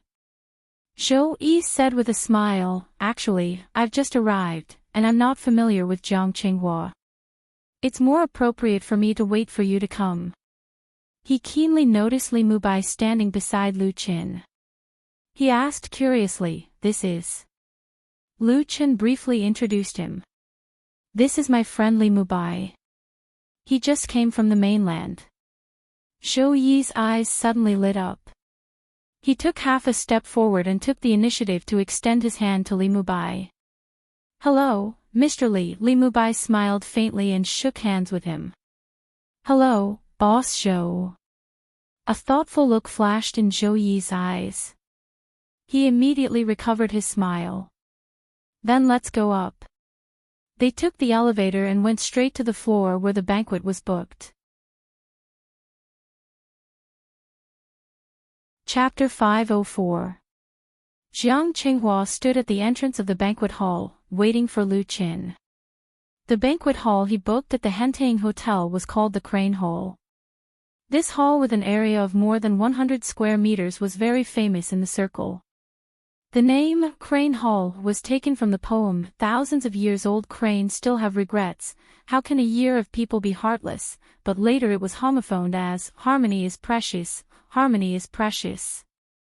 Therefore, the Crane Hall became the place of choice for many high-level people in the circle to negotiate, and the circle here referred to the circle of Jianghu in Hong Kong. Jiang Qinghua was a person of status. Even if he apologized, he would not humbly wait at the entrance of the hotel. But after hearing the news of Lu Chen's arrival, he still sat at the table, which was not sincere. And beside him, there was a white-haired old man with a ruddy face. When Lu Chen and the others came to the door of the Crane Hall under the guidance of the waiter, the two immediately looked at each other. This was the first time Lu Chen saw Jiang Qinghua. Jiang Qinghua looked about 30 years old, with regular facial features and quite manly, but his thick black eyebrows made him look slightly fierce, and his bright eyes left a deep impression. He took the initiative to greet Lu Chen, and with a smile on his face, he stretched out his hand and said, "This must be young Master Lu. I'm Jiang Qinghua. I've heard a lot about young Master Lu. It's my honor to take the time to come." If others didn't know, they would think that Jiang Qinghua was an admirer of Lu Qin. Lu Qin shook hands with him calmly and said, "Mr. Jiang, you're too polite." This was how social occasions were. Even if both sides wanted to pull out a knife to kill each other, they would still be polite on the surface, as if they were very harmonious. If you didn't learn this, you wouldn't be able to survive in this circle. The current Jianghu was not the Jianghu of the past. Jiang Qinghua had a very special feeling. Jiang Qinghua had seen Lu Chen's information, but the photos were completely different from the real person. Lu Chen was young beyond imagination. He was tall and handsome, and had the temperament of a star idol, but his speech and behavior were steady like a veteran. He was neither humble nor arrogant, nor impatient, as if everything was under his control, and his whole body was full of maturity and confidence. Jiang Qinghua had never seen such a young man before. He wondered if he had known Lu Qin long ago, would he have listened to others' instigation to deal with Lu Qin? After all, Jiang Qinghua was not an ordinary person. He quickly came back to his senses. He introduced the white-haired elder to Lu Qin. "This is Lu Zhenghao, my senior." Lu Qin hastily cupped his hands in greeting. Junior Lu Qin greets Fifth Lord. He had heard from Zhou Yi that Fifth Lord Lu was a legendary figure in the circle. He was one of the leaders of the Hong sect and had many disciples. He had a wide network of friends in Hong Kong and had friends from all walks of life. Interestingly, Lu Zhenghao chose to retire before the storm of the Hong Kong government's crackdown on the Triad organization. Coupled with the fact that he had no criminal record, he escaped unscathed. Later, Lu Zhenghao had been living in seclusion in the old house halfway up the mountain. Although he had retired from Jianghu, he still had a very high reputation and prestige in the circle. Even now, his words still carried considerable weight. However, in recent years, Lu Zhenghao was getting old and did not like to be active and meddle in other people's business. Jiang Qinghua must have paid a high price to be able to invite this master. Lu Zhenghao was wearing an ancient silk shirt and black cloth shoes. His hair and beard were all white, and he looked like a sage. He cupped his hands in greeting and said, "Hearing about you is not as good as meeting you in person. Young Master Lu is indeed a talent. You have come to Hong Kong, and you have surpassed all the young people in Hong Kong." Everyone laughed, and the atmosphere was quite harmonious. Lu Qin smiled and said, "Fifth Lord, you flatter me." Lu Zhenghao waved his hand and said, "Let's talk inside." So everyone entered the hall and sat down according to the position of host and guest. Lu Zhenghao naturally sat at the head of the table. After sitting down, Lu Zhenghao curiously looked at Lu Chen's companions and said, "Young Master Lu, these are." Lu Chen hurriedly introduced, "This is my assistant, Zhang Xiaofang, and this is my assistant, Wan Yong." When Lu Chen introduced Zhang Xiaofang, Lu Zhenghao just nodded his head to show that he knew, but when he introduced Wan Yong, his eyes narrowed and his expression became serious. "So this is the Lu family's class leader who is famous in Hong Kong. He is a real man." Previously, when Honghua's people surrounded the set, Wan Yong led his people to guard the gate to prevent them from entering. He persisted until Lu Chen returned, and then led his people to kill Honghua's henchmen. He single-handedly put down 4 or 5 gangsters, and his performance was even more eye-catching than Lu Chen's. At that time, the scene was captured by the paparazzi on the scene, and the video was quickly posted on the internet. Therefore, inadvertently, the Lu family class became famous, and their identity and origin were revealed by the people in the crew. As the head of the Lu family class, Wan Yong actually had a lot of fans on the internet. His burly and strong body, superb skills, and cold and fierce appearance all became the focus of heated discussion, reminding many people of the Big Circle gang that once ran amok in Hong Kong. Although the Big Circle gang was notorious back then, there were a lot of young people in Hong Kong who worshipped and respected them. Therefore, it was not surprising that Lu Zhenghao knew Wan Yong. Wan Yong was not good at socializing, and for Lu Zhenghao's praise, he forced a smile and said, "Thank you." Lu Zhenghao did not care. He had seen similar people before, and knew that the other party just did not like to talk. Jiang Qinghua took another look at Wan Yong. He knew that Wan Yong was a retired soldier, and the whole Lu family class was. If he had known this, he would have been much more cautious. At least he would not have casually let his subordinates do things that he did not pay attention to. But now, he had to hold a feast to apologize, which made him lose face. Lu Chen finally introduced Li Mubai. "This is my good friend Li Mubai." Li Mubai smiled, and imitated Lu Chen's manner of cupping one hand and the other before his chest and said, "Hello, both of you." Lu Zhenghao was a little unhappy, feeling that this young man was not polite, but Jiang Qinghua's face suddenly changed, looking at the other party with a very complicated expression. Li Mubai, surnamed Li. It was said that the person who caused trouble in the Jiang family's two big factories in the mainland was related to a certain surnamed Li. Even his father could not find out more inside information, only knowing that the other party was a high-level figure in the mainland. Surnamed Li, and also a good friend of Lu Qin, Li Mubai's identity was obvious, and he came to this apology feast with him. Jiang Qinghua felt a dull pain in his testicles. He thought he was smart all his life, but he actually rashly picked a fight without knowing the details of his opponent.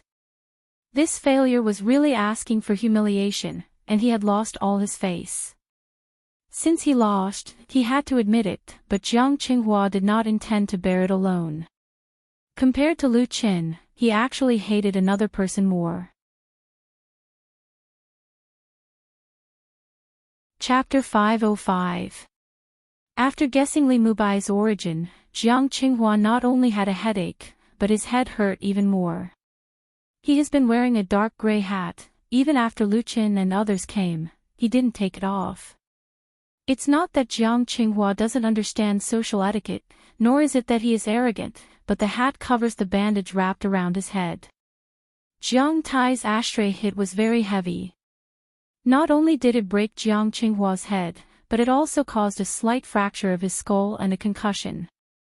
If it weren't for the wine to apologize, he would probably still be in the hospital.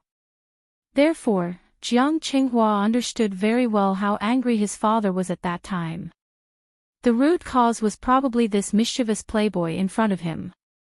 After knowing the identity of Li Mubai, Jiang Qinghua's attitude became even more polite and cautious. He swallowed a mouthful of bitterness, stood up, picked up the teapot on the table, and slowly poured a cup of hot tea. Then, this arrogant child of the Jiang family brought the tea to Lu Qin with both hands and said, "Young Master Lu, I have eyes but failed to recognize Mount Tai. I hope young Master Lu can forgive me for my previous offense." This cup of tea was very particular. It represented Jiang Qinghua's most formal attitude of apology, which was equivalent to spreading his face on the ground. It depended on how Lu Qin would respond. If Lu Qin wasn't satisfied and refused this cup of tea, it would be equivalent to stepping on Jiang Qinghua's face, and the two sides would fight to the death. Of course, the premise was that Jiang Qinghua had the strength to fight to the death. Otherwise, he would certainly lose his face and would no longer be able to survive. Lu Qin pondered for a moment. Previously, Jiang Qinghua's Honghua had caused so much trouble for him, and the shooting of the crew had to be interrupted. If he simply forgave the other party, then he would undoubtedly be degrading himself. Li Mubai snorted and tapped his fingers on the table. He said in a strange tone, "Just a cup of tea and it's over. How can there be such a good thing in the world? Next time I go to Fuyuan and Pengfei factory and throw 2 dead dogs, at most I'll just pour a cup of tea." Jiang Qinghua's heart trembled. He finally confirmed Li Mubai's identity. Fuyuan and Pengfei were 2 large factories that the Jiang group had invested in and built in the mainland. Currently, they were being investigated by the tax and environmental protection departments, causing Jiang Tai to be badly battered.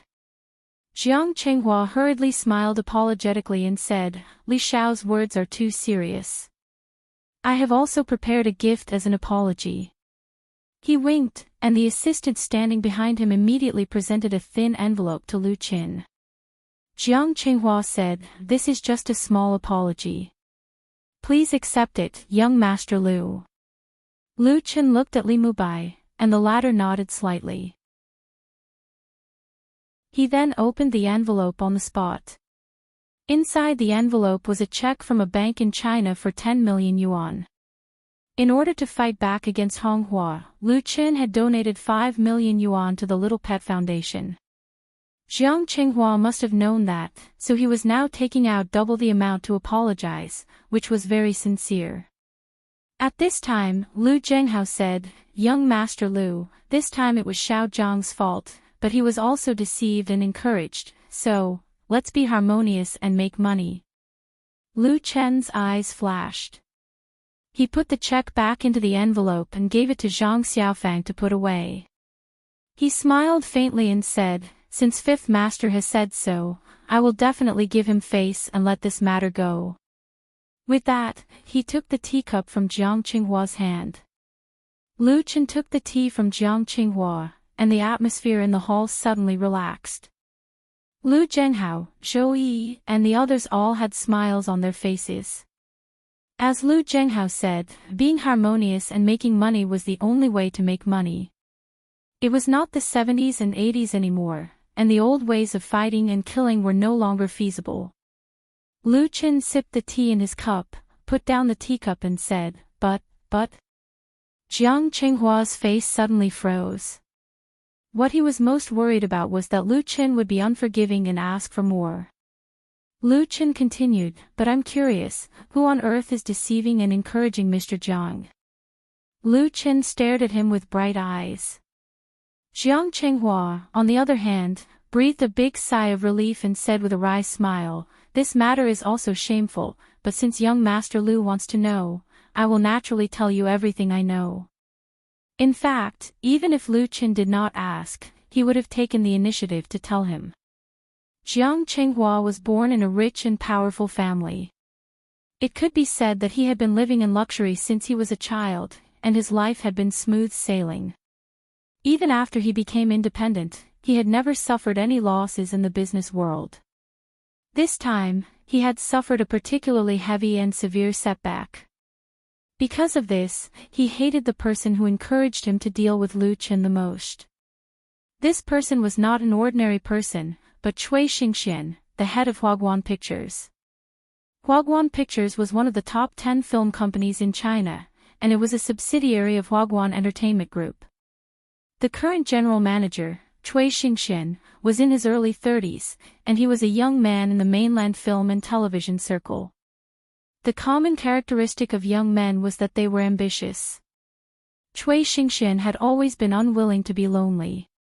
This time, the Hong Kong government and the State Administration of Radio, Film and Television issued a new film support policy, and he saw an opportunity. As soon as the news came out in the industry, Huaguan Pictures took the lead in setting up a branch in Hong Kong, and Cui Xingxian was personally in charge of Hong Kong. At present, the new film was already in the process of shooting. Jiang Qinghua said, "I met Cui Xingxian at a cocktail party, and I wanted to cooperate with him. Then he proposed to deal with you, and promised to participate in my film company after it was done. Do you know why he wants to deal with us?" Lu Chen was very puzzled. He knew about Huaguan Pictures, but he didn't know Cui Xingxian at all, and there was no grievance between the two sides. Jiang Qinghua directly sold Cui Xingxian out. "First of all, the film you made is in conflict with theirs. Your film is called A Chinese Ghost Story, and his film is called The Painted Skin." The Painted Skin. Lu Chen suddenly realized that The Painted Skin was also a story in Strange Tales from a Chinese studio. In this way, the two sides had the same theme, and when they applied for the policy support quota in the future, they would inevitably face direct competition. The first batch of new film support policies in Hong Kong only had 20 places, and the competition was very fierce. If the same type of film collided, Wagwan Pictures had every reason to cause trouble for a Chinese ghost story. Lu Chen couldn't help sneering and said, "Wagwan Pictures really thinks highly of me." Whether in terms of strength, scale, or status in the industry, Lu Chen's studio, which had just entered the film industry, was much worse than Wagwan Pictures. Unexpectedly, Cui Xingxian made trouble for them. Lu Chen was really a little speechless. Jiang Qinghua hesitated for a moment and said, "Also, I heard that Cui Xingxian once pursued Qin Fei." Lu Chen was speechless. It turned out that this was Qin Fei's pursuer, and he probably hated him for failing. At this point, the truth was revealed. Chapter 506. Ever since he started dating Qin Fei, Lu Chen had been aware that he would be hated by others. As a popular singer in the domestic pop music industry, Qin Fei was definitely one of the top people in the circle, whether it was her talent, character, or appearance. Naturally, she had many pursuers. And those who had the confidence and ability to pursue her were definitely not ordinary people. Unlike many people in the circle who treated love as casual as eating and drinking, Qin Fei was very conservative in terms of love. Although there were several rumors, they were all proved to be fake news or deliberately hyped up. Therefore, when her relationship with Lu Chen was made public, it caused a great shock in the circle. Among those who had painstakingly pursued her but failed, there were really too few people who had no grudges or resentment in their hearts. Lu Chen just didn't expect that he would come across a former pursuer of Qin Fei in Hong Kong.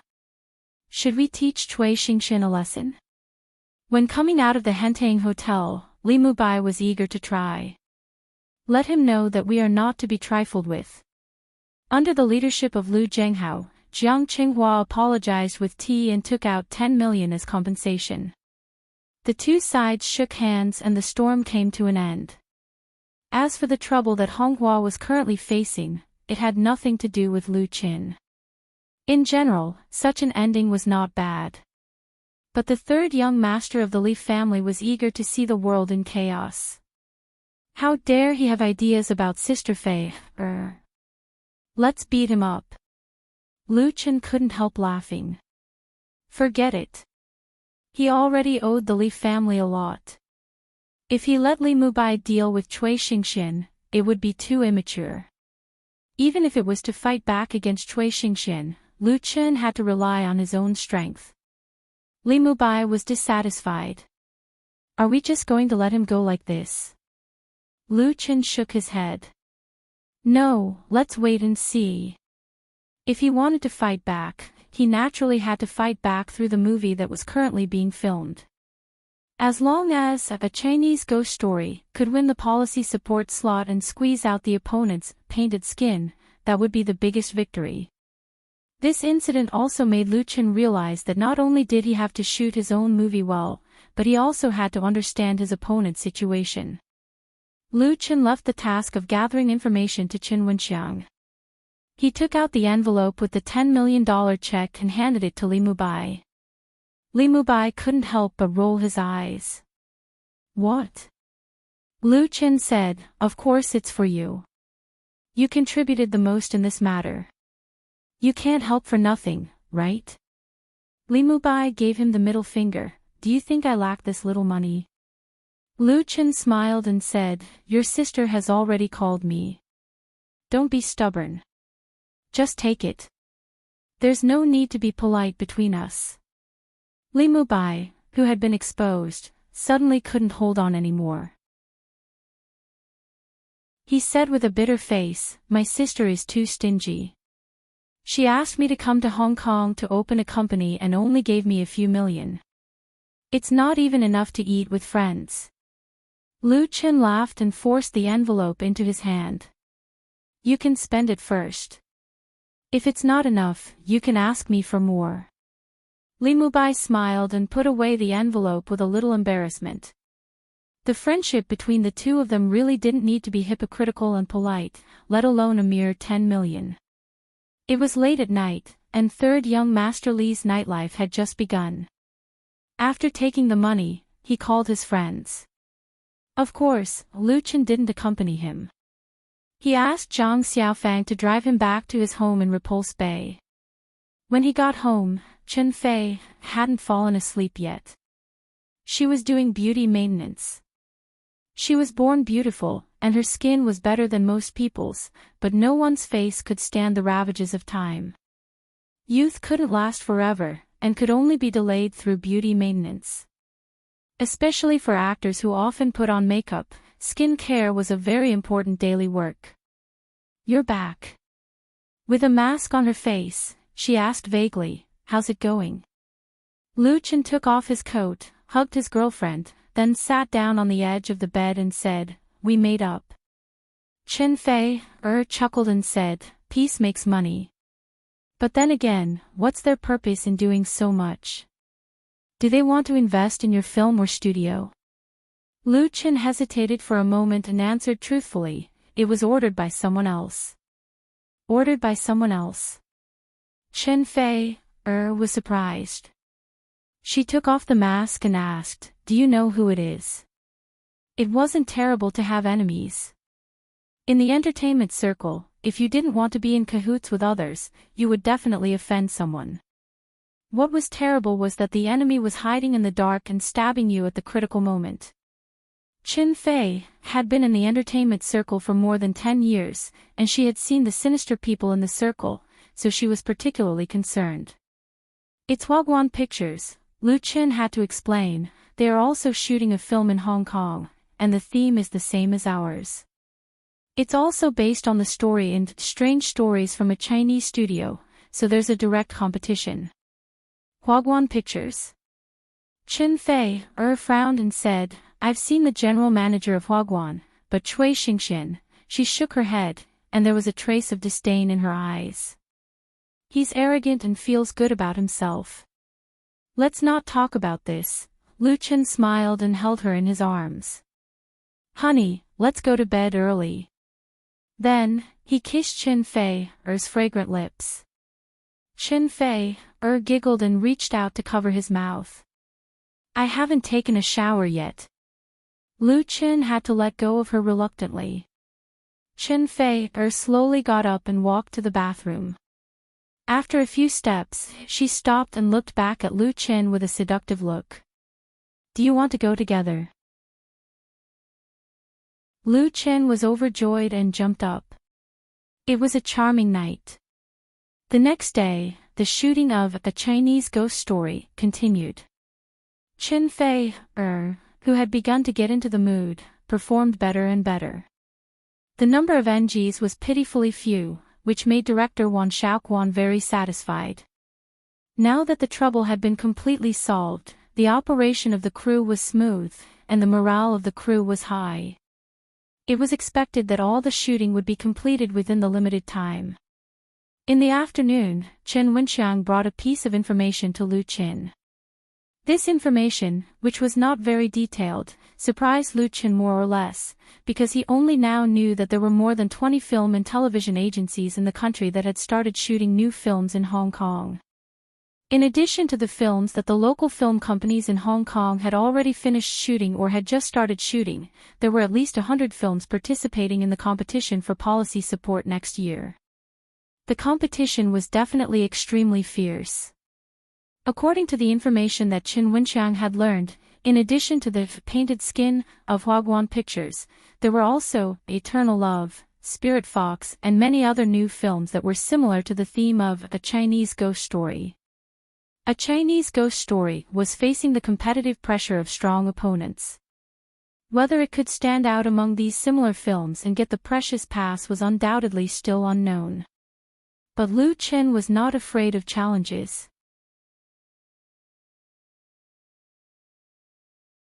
Chapter 507. Lion Rock Film Base, Studio No. 5. In the huge shed with a real scene arrangement, 3 high-definition digital cameras were pointed up at Chen Fei, who was in the air. Her long sleeves fluttered in the air, and accompanied by the sound of xiao xiao, blood-red ribbons whistled out. The scene was spectacular. The studio was surrounded by a green screen.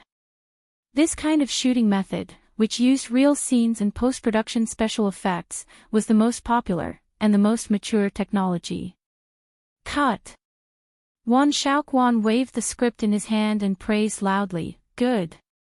Today was the most important scene in A Chinese Ghost Story, the battle between Yan Qixia and the Thousand-Year Tree Demon. The atmosphere of the whole film had reached its climax, and it was also the part that required the most post-production. The scenes were heavy, the filming was difficult, and the requirements for the actors were high. Wan Shaoquan originally wanted to use Chen Fei as a stunt double, but the latter refused. The heavenly queen of the music industry personally went into the scene to hang the wire. After many NGs, they finally finished shooting today's scene. The frequent NGs brought about high-intensity work pressure. Just now, everyone was very tired, but seeing that the protagonist, Chen Fei, was gritting her teeth and persevering, they had no reason to sit down and rest. Now that the filming was finally completed, many of the crew members could not help but cheer in joy. The wire that was hanging Chen Fei was slowly lowered. As soon as her feet touched the ground, her body suddenly went limp, and she lost her balance and was about to fall. Lu Chen was quick-witted. He quickly rushed forward and hugged her, "Fei." The others immediately turned pale with fright and hurriedly gathered around, including Wan Shaoquan. If anything happened to Chen Fei, everyone would have a hard time. It would definitely have a huge impact on the crew, and whether they could finish shooting on time would be a problem. Although she had heavy makeup on, the exhaustion on Chen Fei's face could not be hidden. She leaned in Lu Chen's arms, forced a smile, and said, "I'm fine. I'm just too tired." How could she not be tired? She had spent at least half of the day hanging in the air with all kinds of fighting moves. If she had been physically weak, she would have been paralyzed. Fortunately, Chen Fei exercised every day, and she had been sharpened by filming on the prairie, so she could persevere under such high-intensity filming. Even then, she was exhausted to the point of being unable to speak, and her forehead was covered in crystalline beads of sweat. Lu Chen hurriedly untied the wire equipment on Chen Fei, then picked her up by the waist and sent her to the lounge. The assistant brought towels, ice packs, and water. After wiping her sweat and drinking water, Chen Fei, her spirit was obviously much better. Just now, she was just a little exhausted, and now she had almost recovered. But after staying in the wire for so long, coupled with the bumps during the shooting process, she had many bruises on her body, which was very painful when touched, so Lu Chen couldn't help complaining, "I told you not to use a stunt double." He was really distressed. A Chinese Ghost Story involved a lot of fighting and special effects scenes. The battle between Chen Fei, the villain boss, Grandma Tree Fairy, and Ma Rongzhen's Yan Qixia, was the most important. The movie's action director was jointly held by Lu Chen and another professional. Lu Chen referred to many scenes from the original version of the Dream World in his memory, which was very different from the previous Ghost movies. At the same time, there were higher requirements for the actors. Considering that Chen Fei had never filmed an action scene, Wan Shaoquan proposed to let a member of the Lu family replace her, which was also agreed by Lu Chen. However, he did not expect Chen Fei to firmly refuse and insist on doing it herself. She shook her head and said, "It won't be fun if you use a stunt double. Besides, this is your first movie." There was a big difference between using a stunt double and using the real person. The real person was naturally the most ideal and easiest to shoot, but the premise was that the real person could perform the required actions. In fact, it was not a problem for actors to use a stunt double, because some dangerous actions could only be done by stuntmen. Moreover, if an actor was injured and hospitalized during a dangerous scene, it would drag down the entire crew.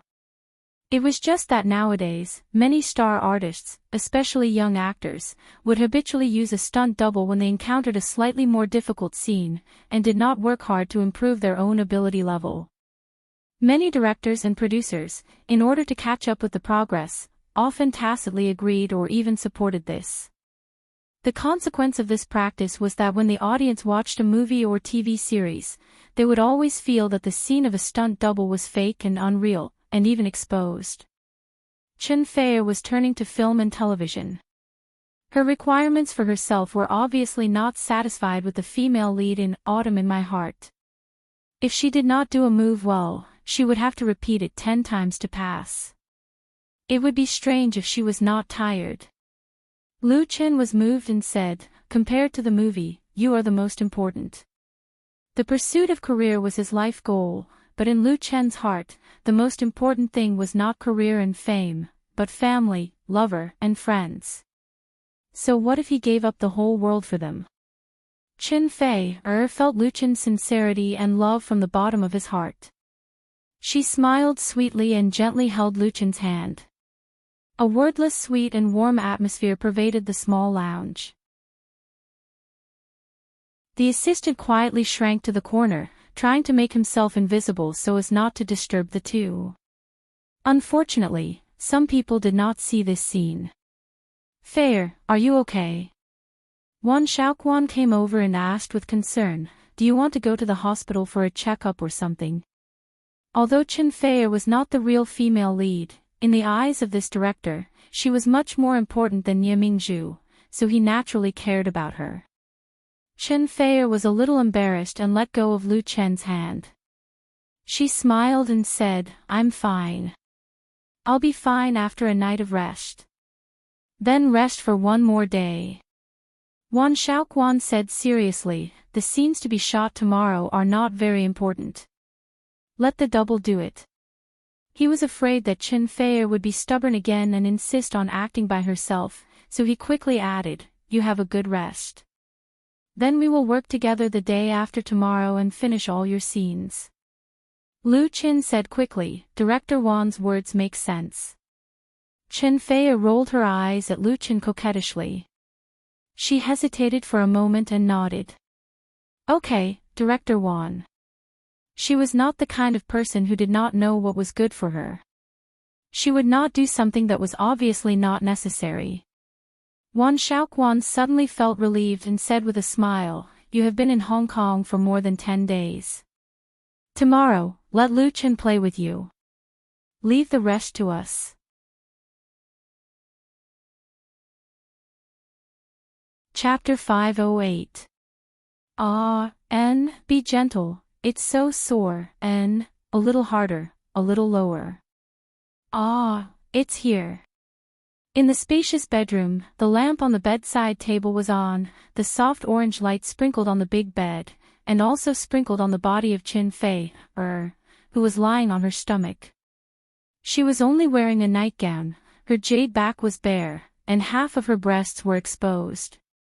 Her eyes were closed, and her pretty face was flushed, with an indescribable charm.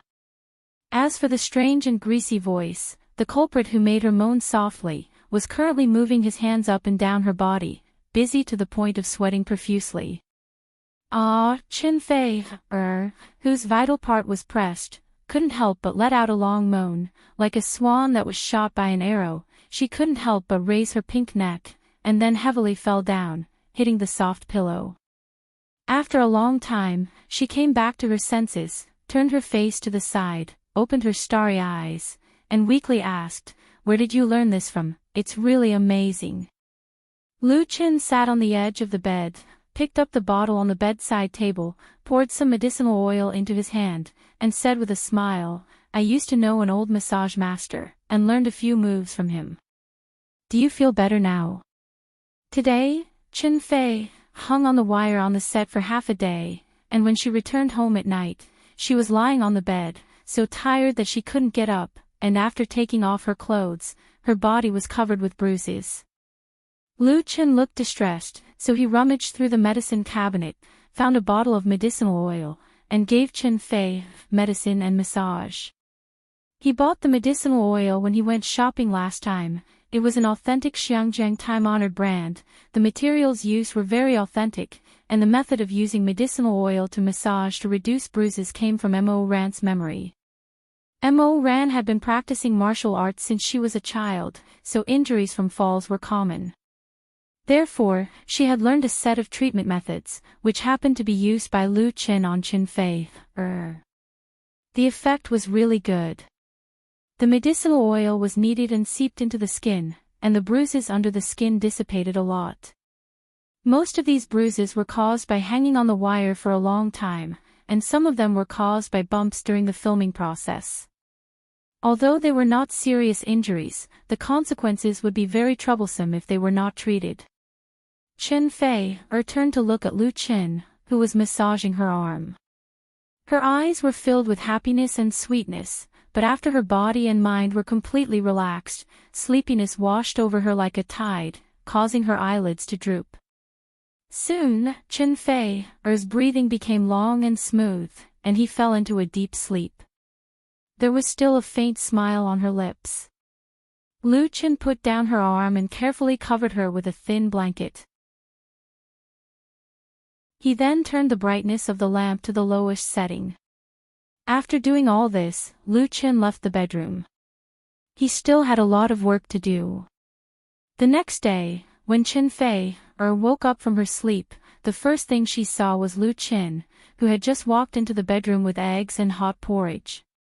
Lu Qin came to the bed with the plate in his hands and said with a smile, "You're awake. I was just about to wake you up." Qin Fei straightened up and watched Lu Qin place the breakfast in front of her.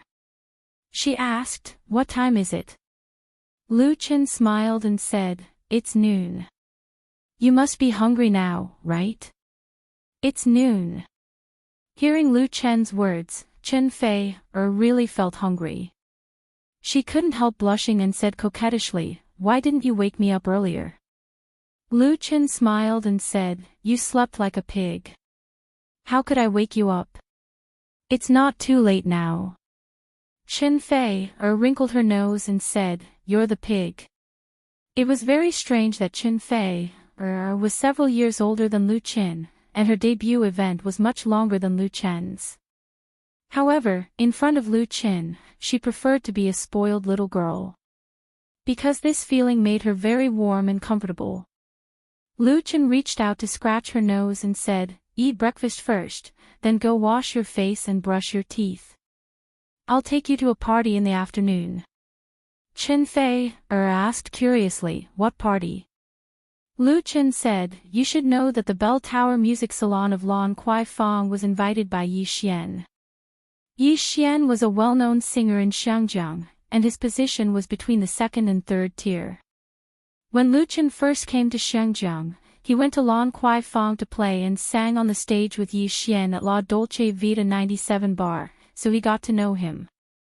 At that time, Lu Qin sang a song called "The Love of My Life," which was still one of the top 3 popular songs on Hong Kong radio station, which made him have a large number of fans in Xiangjiang. Yi Xian had a good reputation in the circle, so Lu Qin didn't refuse his invitation. It just happened that he was resting today, so he was going to take Qin Fei to join in the fun. Most importantly, the Bell Tower Music Salon had a very special position in the pop music world of Xiangjiang. Bell Tower Music Salon. Qin Fei had also heard of it. "I know. When I came to Xiangjiang before, someone invited me to participate. Unfortunately, I didn't have time to perform at that time." The Bell Tower Music Salon was founded at the end of the 1980s by several leading figures in the music world at that time. The venue of the party was the Bell Tower Bar in Lan Kuai Fong. The Hong Kong Musicians Salon was held irregularly, and the people invited were all powerful figures in the circle, including but not limited to singers, producers, songwriters, musicians, and music critics. As long as they had real talent, they had a chance to be invited. People in the pop music world of Xiangjiang could also participate in the Bell Tower Music Salon, because it was a recognition of their own strength, and they could make more friends in the party. The original intention of the Bell Tower Music Salon was to communicate, to exchange music, to exchange ideas, and to exchange ideas about music. When Lu Chen and Chen Fei arrived at the Bell Tower Bar in Lan Kwai Fong, it was already past 3 o'clock in the afternoon. There was no other way. After yesterday's tiredness and Lu Chen's devastation, Chen Fei, who woke up at noon, was ready to use her best appearance to participate in this gathering of Xiangjiang musicians, which naturally took a lot of time. After carefully dressing up, she looked radiant, and no one could tell that she was so tired yesterday that she almost fell down. Among the many bars in Lan Kwai Fong, the Bell Tower Bar was neither the largest nor the most popular, but anyone who had been in Lan Kwai Fong knew how long its history was. Long before Lan Kwai Fong became a bar street, the Bell Tower Bar opened early. Because it rented the first and second floors of the Lan Kwai Fong Bell Tower, it got its name. Today, the Bell Tower Bar had become a historical building in Xiangjiang, and the Bell Tower Bar had also become a part of history, a place that many tourists and drinkers yearned for. But at noon today, the Bell Tower Bar hung up a sign saying it was closed, because the music salon was held here, and many famous singers of Xiangjiang attended.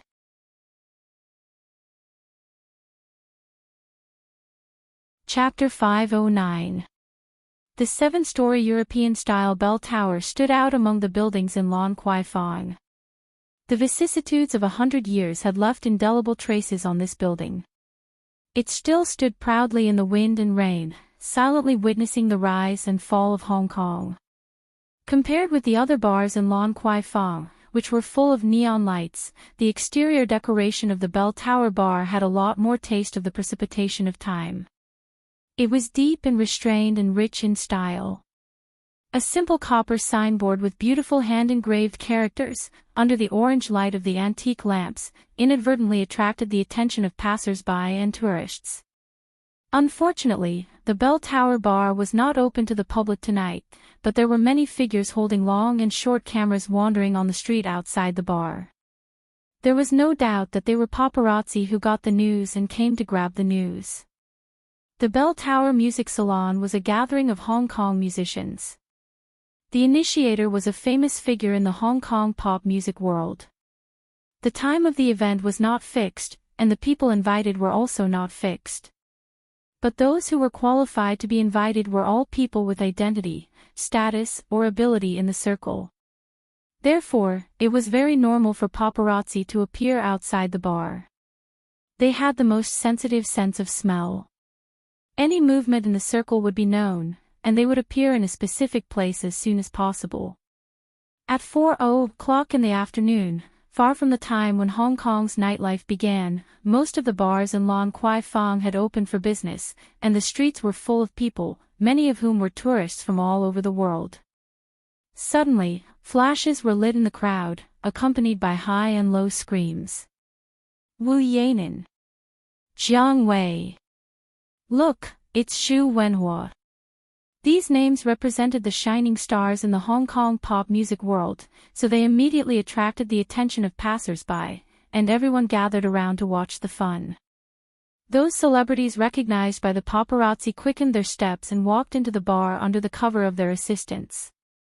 The bar had already arranged security personnel at the door, and idlers and paparazzi who were not invited could not enter. In fact, as a celebrity gathering, the Bell Tower Music Salon was not very private. No matter when it was held, the news would spread to the circle in a very short time, and the paparazzi who heard the news would more or less bring some trouble to the participants. However, this trouble was nothing for the people who participated in the party. Although the Bell Tower Music Salon was just a gathering of people in the circle, its influence on the Hong Kong pop music world could not be underestimated. To a certain extent, it had become the wind vane of Hong Kong pop music.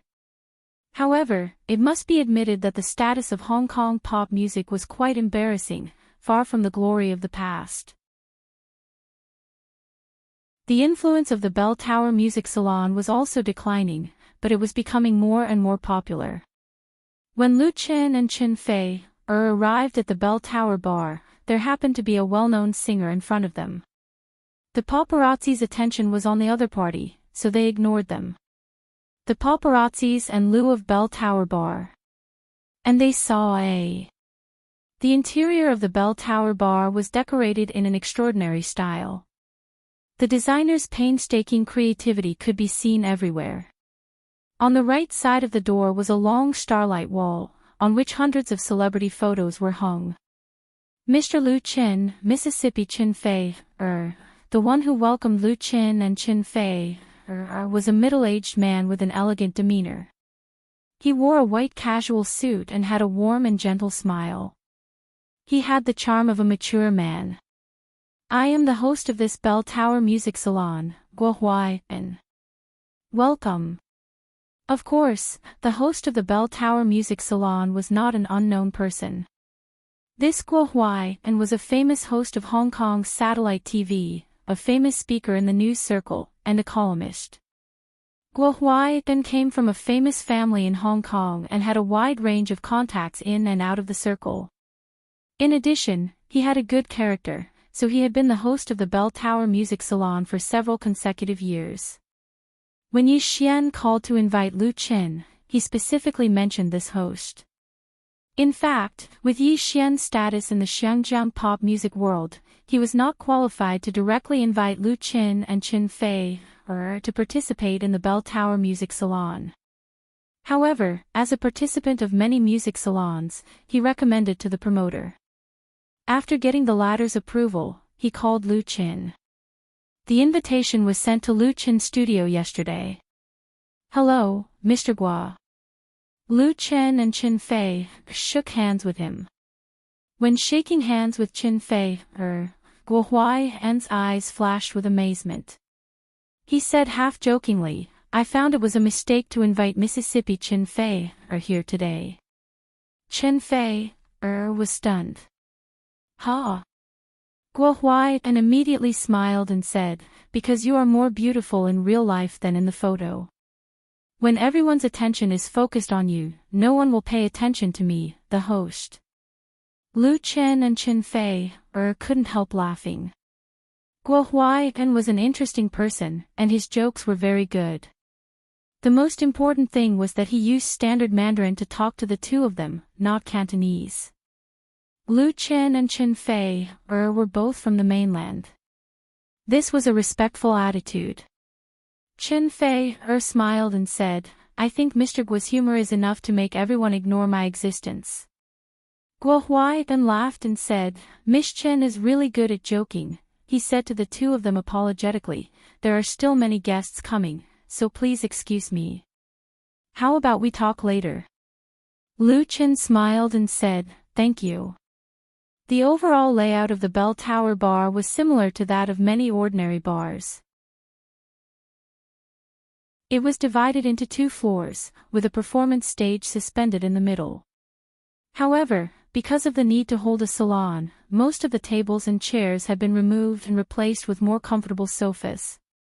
Of course, there was a buffet table covered with a white tablecloth, on which all kinds of delicious food had been placed.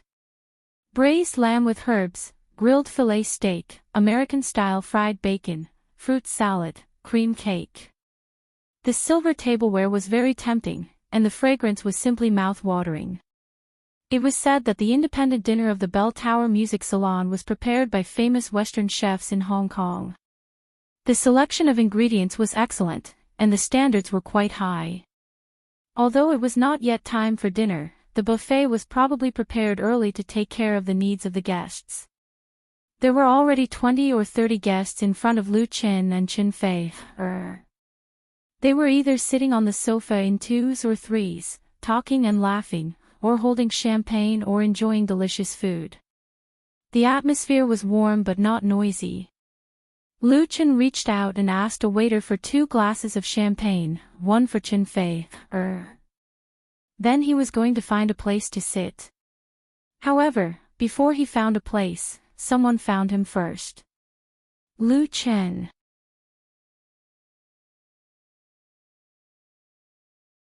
Chapter 510.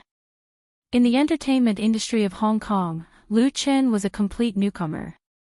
Although he had gained considerable popularity and fame in Hong Kong with the song, The Love of My Life, and the incident of A Chinese Ghost Story, he could not be regarded as a real person in the entertainment circle. Therefore, even though Lu Qin had received the invitation to the Bell Tower Music Salon, he did not have any friends or acquaintances here, including the person who had taken the initiative to greet him. He had only met him once. However, Yi Xian's warm attitude made it easy for people to misunderstand that the two of them were friends who had known each other for many years. He smiled and said, "I was just about to call you and ask when you would come over." As he spoke, his gaze fell on Chen Feier and he revealed a pleasantly surprised expression. "This is your girlfriend, Miss Chen Feier, right?" According to the rules of the Bell Tower Music Salon, invited guests were allowed to bring a companion. A male companion, female companion, or assistant manager were all fine. Yi Xian had invited Lu Qin. He didn't expect Lu Qin to bring Chen Feier along. This made him, the inviter, feel very honored, and his smile became much more sincere. Lu Qin smiled and said, "Yes, thank you for your invitation. Thank you for giving us the opportunity to participate in this music event. Feier, this is Mr. Yi Xian." Chen Feier smiled faintly and nodded. "Hello, Mr. Yi." "Hello, hello." Yi Xian became more and more enthusiastic, and there was even a hint of eagerness in his smile. This scene happened to be seen by a few young people who were chatting not far away. One of them, a thin man, curled his lips in disdain and said, "This Yi Xian, he's even flattering people from the mainland. He's not afraid of losing face." One of his companions smiled and said, "I've heard that Yi Xian intends to enter the mainland market. It's normal for him to flatter these two." As a local pop singer in Xiangjiang, Yi Xian's status wasn't high. He belonged to the second or third tier stars, but his talent were not bad. He could write lyrics, write songs, and play guitar, bass, and keyboard.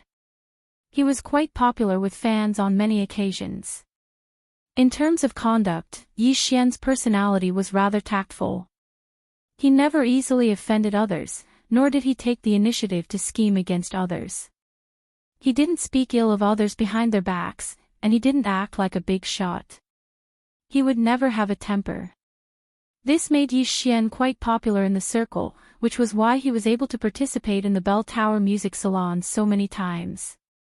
However, in the eyes of many of the new idols in Xiangjiang's pop music world who pursued individuality, Yi Xian wasn't a big shot senior that they could submit to, nor was he a peer that had a common topic with them. The thin man glanced at another tall and handsome young man and chuckled, "Dawei, that's Lu Qin who's filming A Chinese Ghost Story. He's your opponent, right? Aren't you going to say hello?" He added meaningfully, "Chen Feier is really beautiful. She's the heavenly queen of the mainland music industry." The young man named Dawei laughed and said, "What the hell are you trying to do now?"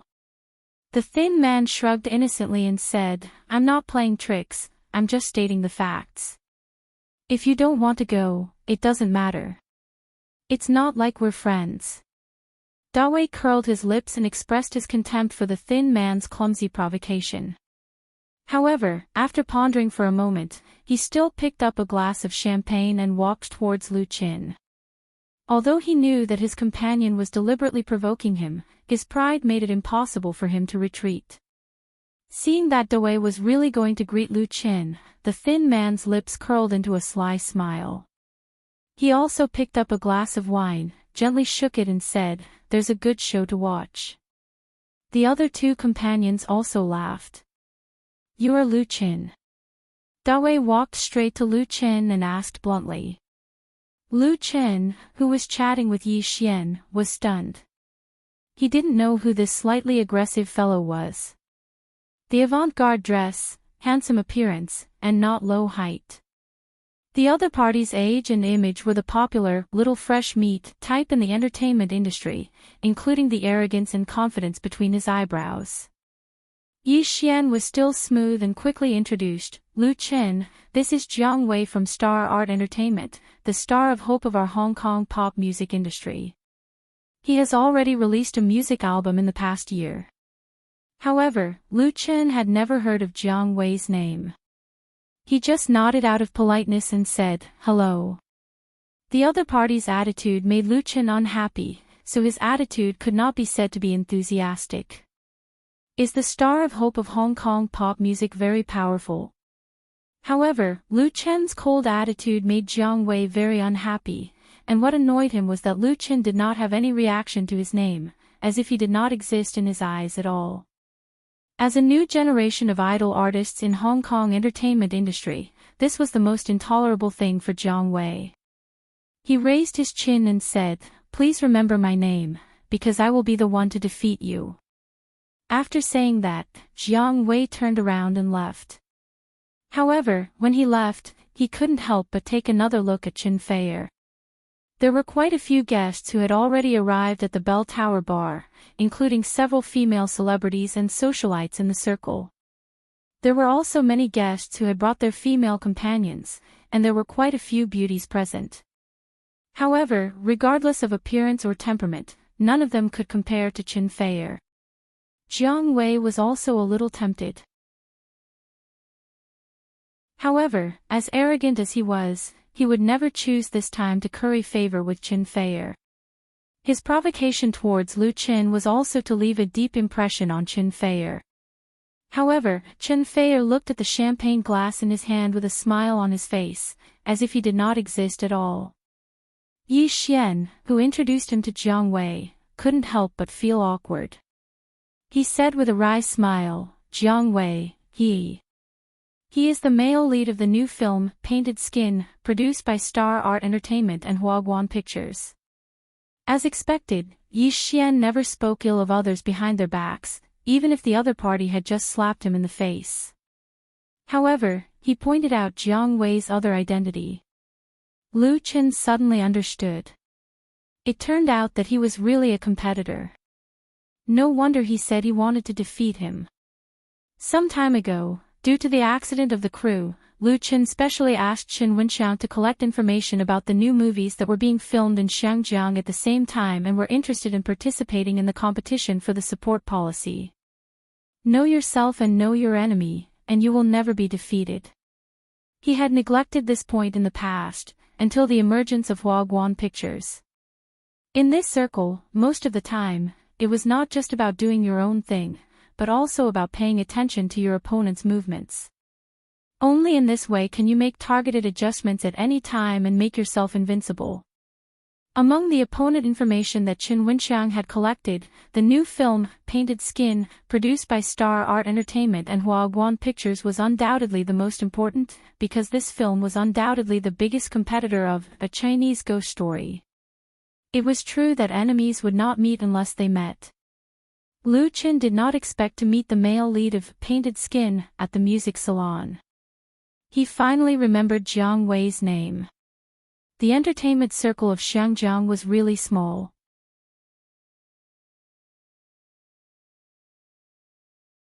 Chapter 5:11. Strategically, one had to look down on the enemy, and tactically, one had to pay attention to the enemy. Although Lu Chen has strong confidence in A Chinese Ghost Story, which he led, he will never underestimate any opponent, especially a highly competitive film of the same type like Painted Skin. The Painted Skin was a heavy investment by Huaguan Pictures into Shangjiang. This film adaptation of Strange Tales from a Chinese Studio claimed to have a total investment of more than 100 million yuan, a strong cast, and a large number of popular stars from both sides of the Taiwan Strait. It was also said that the post-production special effects were signed to Shangjiang's New Visual Imaging. New Visual Imaging was a famous film and television post-production special effects company in Shangjiang. Its founder had worked in a large special effects company in Hollywood for 10 years and had accumulated rich experience.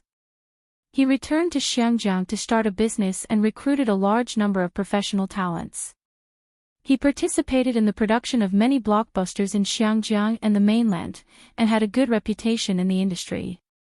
The director of The Painted Skin, Ding Tai, had won 2 Best Director awards at the Xiangjiang Film Awards. Huaguan Pictures and Star Art Entertainment had teamed up and made such a big move. They had invested so much in The Painted Skin, so Cui Xingxian naturally could not allow himself to fail. He was determined to get the green passage. He had mobilized a large number of people to make a movie in Xiangjiang. Of course, it was not just for Xiangjiang's film support policy, but also to expand the film market in Xiangjiang, and at the same time to Taiwan and Southeast Asia. This was an important part of Huaguan Pictures' plan to go south. Under such circumstances, Lu Chen's A Chinese Ghost Story had naturally become a rather conspicuous stumbling block. If Lu Chen was just an unknown newcomer, Cui Xingxian would not care at all. He could directly crush him with his work. However, Lu Chen was now a hot star in the country. The great success of his 2 TV series made him a well-known existence in the film and television industry. Cui Xingxian could not ignore him. Most importantly, Lu Chen's second TV series, Full House of Romance, once defeated a strong opponent with a weak one, and made Xiangnan satellite TV almost lose face. TN, Romantic House, when Full of Romance first aired, Shonan TV's annual drama, Sea of Love, was competing with it in terms of viewership ratings. As a result, the latter was forced to change its broadcast time to avoid the spotlight. With such a vivid example in the past, Cui Xingxian naturally regarded Lu Chen as the #1 threat. Even if A Chinese Ghost Story was big and weaker than The Painted Skin in terms of investment and cast, he did not dare to let his guard down. If he repeated the mistakes of Sea of Love, Cui Xingxian would be in big trouble. The TV could still change the broadcast time, but it was impossible to change the movie when it was released. It would be a crushing defeat. It was precisely because Cui Xingxian valued Lu Chen, coupled with personal emotional factors, that the incident of Honghua harassing A Chinese Ghost Story happened. Although Cui Xingxian's claws had been cut off cleanly, he obviously would not let it go. If he couldn't do it in the dark, then he would do it openly. Now, Huaguan Pictures and Star Art Entertainment had recognized A Chinese Ghost Story as their #1 opponent and had arranged a corresponding publicity plan. This was the root cause of Jiang Wei's provocation towards Lu Chen. Yi Xian had a little understanding of such complicated internal affairs, but he had no intention of getting involved. He cleverly changed the topic and chatted with Lu Chen about the theme of this salon. Since its inception, the Bell Tower Music Salon had been successfully held hundreds of times. Almost all the big shots in the Hong Kong pop music world had participated in it, so it had a great influence in the industry. According to the convention, every music salon had a topic for discussion. The topic could be very broad or very focused, such as the development trend of Chinese pop music or the style evolution of Cantonese love songs. A free and relaxed discussion atmosphere was the characteristic of the Bell Tower Music Salon. And the theme of today's music salon was a little big, the past, present and future of Hong Kong pop music. To be honest, such a big topic was enough to write a thick collection of essays. As the founder of Chinese pop music, Hong Kong pop music had too many things to say. Of course, Yi Xian knew that this topic was too big and he couldn't explain it clearly in a short time, so he didn't talk about the past and future of Hong Kong pop music. He only talked about the present, indicating that he wanted to hear Lu Chen's opinion. Even outsiders could see the dilemma that Hong Kong's pop music industry was facing. However, it was undoubtedly very difficult to break out of the trap. As the saying goes, the onlookers are confused. Perhaps an excellent musician from the mainland like Lu Chen might be able to give some useful advice. Perhaps it was because this topic had piqued the interest of the guests in the salon. Soon, many people gathered around. Some were serious out of good intentions, while others were not so kind and were ready to nitpick. Although most of the people present had met Lu Chen for the first time, they basically knew where Lu Chen came from. This young artist from the mainland had been in the limelight in Hong Kong recently. In the face of all kinds of gazes from around, Lu Chen was a little speechless. Yi Xian had given him a big topic. If he really talked about it, he wouldn't be able to finish it even after a few days and nights. Hong Kong pop music started in the middle and late 1970s. Japanese songs began to be popular in the Hong Kong music industry. Like the economic status of Hong Kong, it entered a period of rapid rise. It was common for popular singers to release 2 or 3 songs a year. Due to the lack of local composers, Japanese songs and Cantonese lyrics became a trend, and there were also a number of singing stars who became famous by covering songs until the 1980s. In the 1980s, Hong Kong was innocent and bright, and had a beautiful fantasy of the future. The times were rumbling forward, and everything was not worth mentioning. In the middle and late 1980s, people in Hong Kong began to emphasize emotional consumption. Everyone pursued a unique personal style and tried to get rid of single consumption to show personal taste. This social trend of thought brought new demands, including pop music. Covers of Japanese songs and Cantonese lyrics could no longer meet the appreciation needs of the majority of fans. Record companies began to pay attention to original works and recruited a large number of professional songwriters. As a result, Hong Kong pop music entered a new period of development. Good songs and classics emerged one after another, and a large number of them were imported to the mainland, which had a huge impact on the mainland pop music. The 1980s and 1990s were the golden age of Hong Kong pop music. The heavenly king and queen of the singing industry each led the coquettish, songwriters emerged one after another, and hundreds of flowers competed for beauty. However, in the new century, Hong Kong pop music gradually could not keep up with the times. The heavenly king and queen gradually aged, and the songwriters lacked inspiration. The new generation of singers and artists learned from Japanese and Korean stars and embarked on the path of idols. History seemed to be reincarnating. In the current Hong Kong pop music world, imitation and plagiarism became the trend. However, the imitation and cover targets increased from Japan to Europe, America, Japan, and South Korea. Singers no longer relied on selling albums to make money.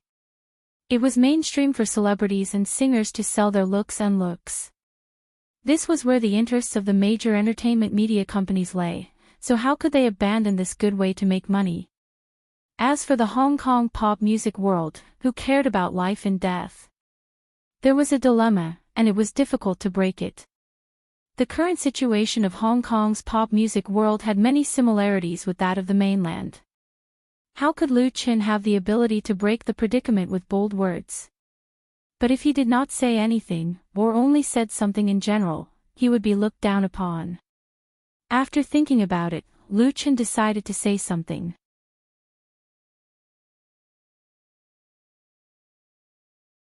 Chapter 5:12. I think that in terms of original pop music, Xinjiang should learn from the mainland. Lu Chen didn't say much at the beginning, but as soon as he opened his mouth, it caused an uproar. Some of the Xinjiang musicians who gathered around to listen to the excitement were dumbfounded, some sneered disdainfully, some were thoughtful, and some were furious. Many people thought that Lu Chen's words were ridiculous. For a long time in the past, excluding niche types of music such as national rock, the mainland pop music had always been the imitator and follower of Xinjiang pop music. The latter had a huge influence on the former. From the late 1990s to the beginning of the new century, many Xinjiang musicians went north to develop, which greatly promoted the development of mainland pop music. Therefore, to some extent, it was not an exaggeration to say that Xinjiang was the teacher of the mainland in terms of pop music. Although Xinjiang's pop music had declined, it was impossible for them, the local musicians of Xinjiang, to say that Xinjiang should learn from the mainland. Especially since this sentence came from the mouth of Lu Chen, a singer-artist from the mainland. For a moment, the crowd was in an uproar, and there was a somewhat tense atmosphere. If it wasn't for the basic courtesy of social occasions, someone would have already come out and scolded Lu Chen loudly. Such a scene made Yi Xian, who started the topic, secretly complain. He didn't expect Lu Chen to be so straightforward, causing him to fall into a rather awkward situation. Fortunately, Yi Xian was also somewhat quick-witted, so he simply continued the topic. Why do you say that? If the conversation between the two of them was regarded as a crosstalk, then Yi Xian was undoubtedly playing the role of a supporting character. This way, he could take away the firepower and make others pay more attention to Lu Chen, and forget about him, the culprit. Lu Chen smiled and said, because in some aspects, the mainland is indeed doing better than Xiangjiang. His voice was not loud, and it was even quite gentle, but his words were filled with unshakable confidence. In fact, domestic pop music is also facing a similar problem as Hong Kong. Plagiarism and imitation are common, and local original works are dispirited and deeply influenced by Japan, South Korea, Europe and the United States. However, many domestic musicians have long been aware of this problem and have made changes in many aspects. The simplest example is that in the past 2 years, domestic music talent shows have paid more and more attention to originality, and even launched programs such as Super Singer and so on. Although the producer of Super Singer is Shonan TV, and there are strong commercial interests behind supporting the original work, Lu Chen is still supportive of the program itself. Because it could allow many outstanding singers and composers to stand out and condense the power of original music. Moreover, the treatment of domestic songwriters has been greatly improved. With the recovery of the pop music market, capable songwriters are becoming more and more popular with entertainment agencies. In contrast, the entertainment industry in Xiangjiang is complacent and has no courage and determination to change the status quo. They are obsessed with playing the leftovers from Europe, the United States, Japan, and South Korea.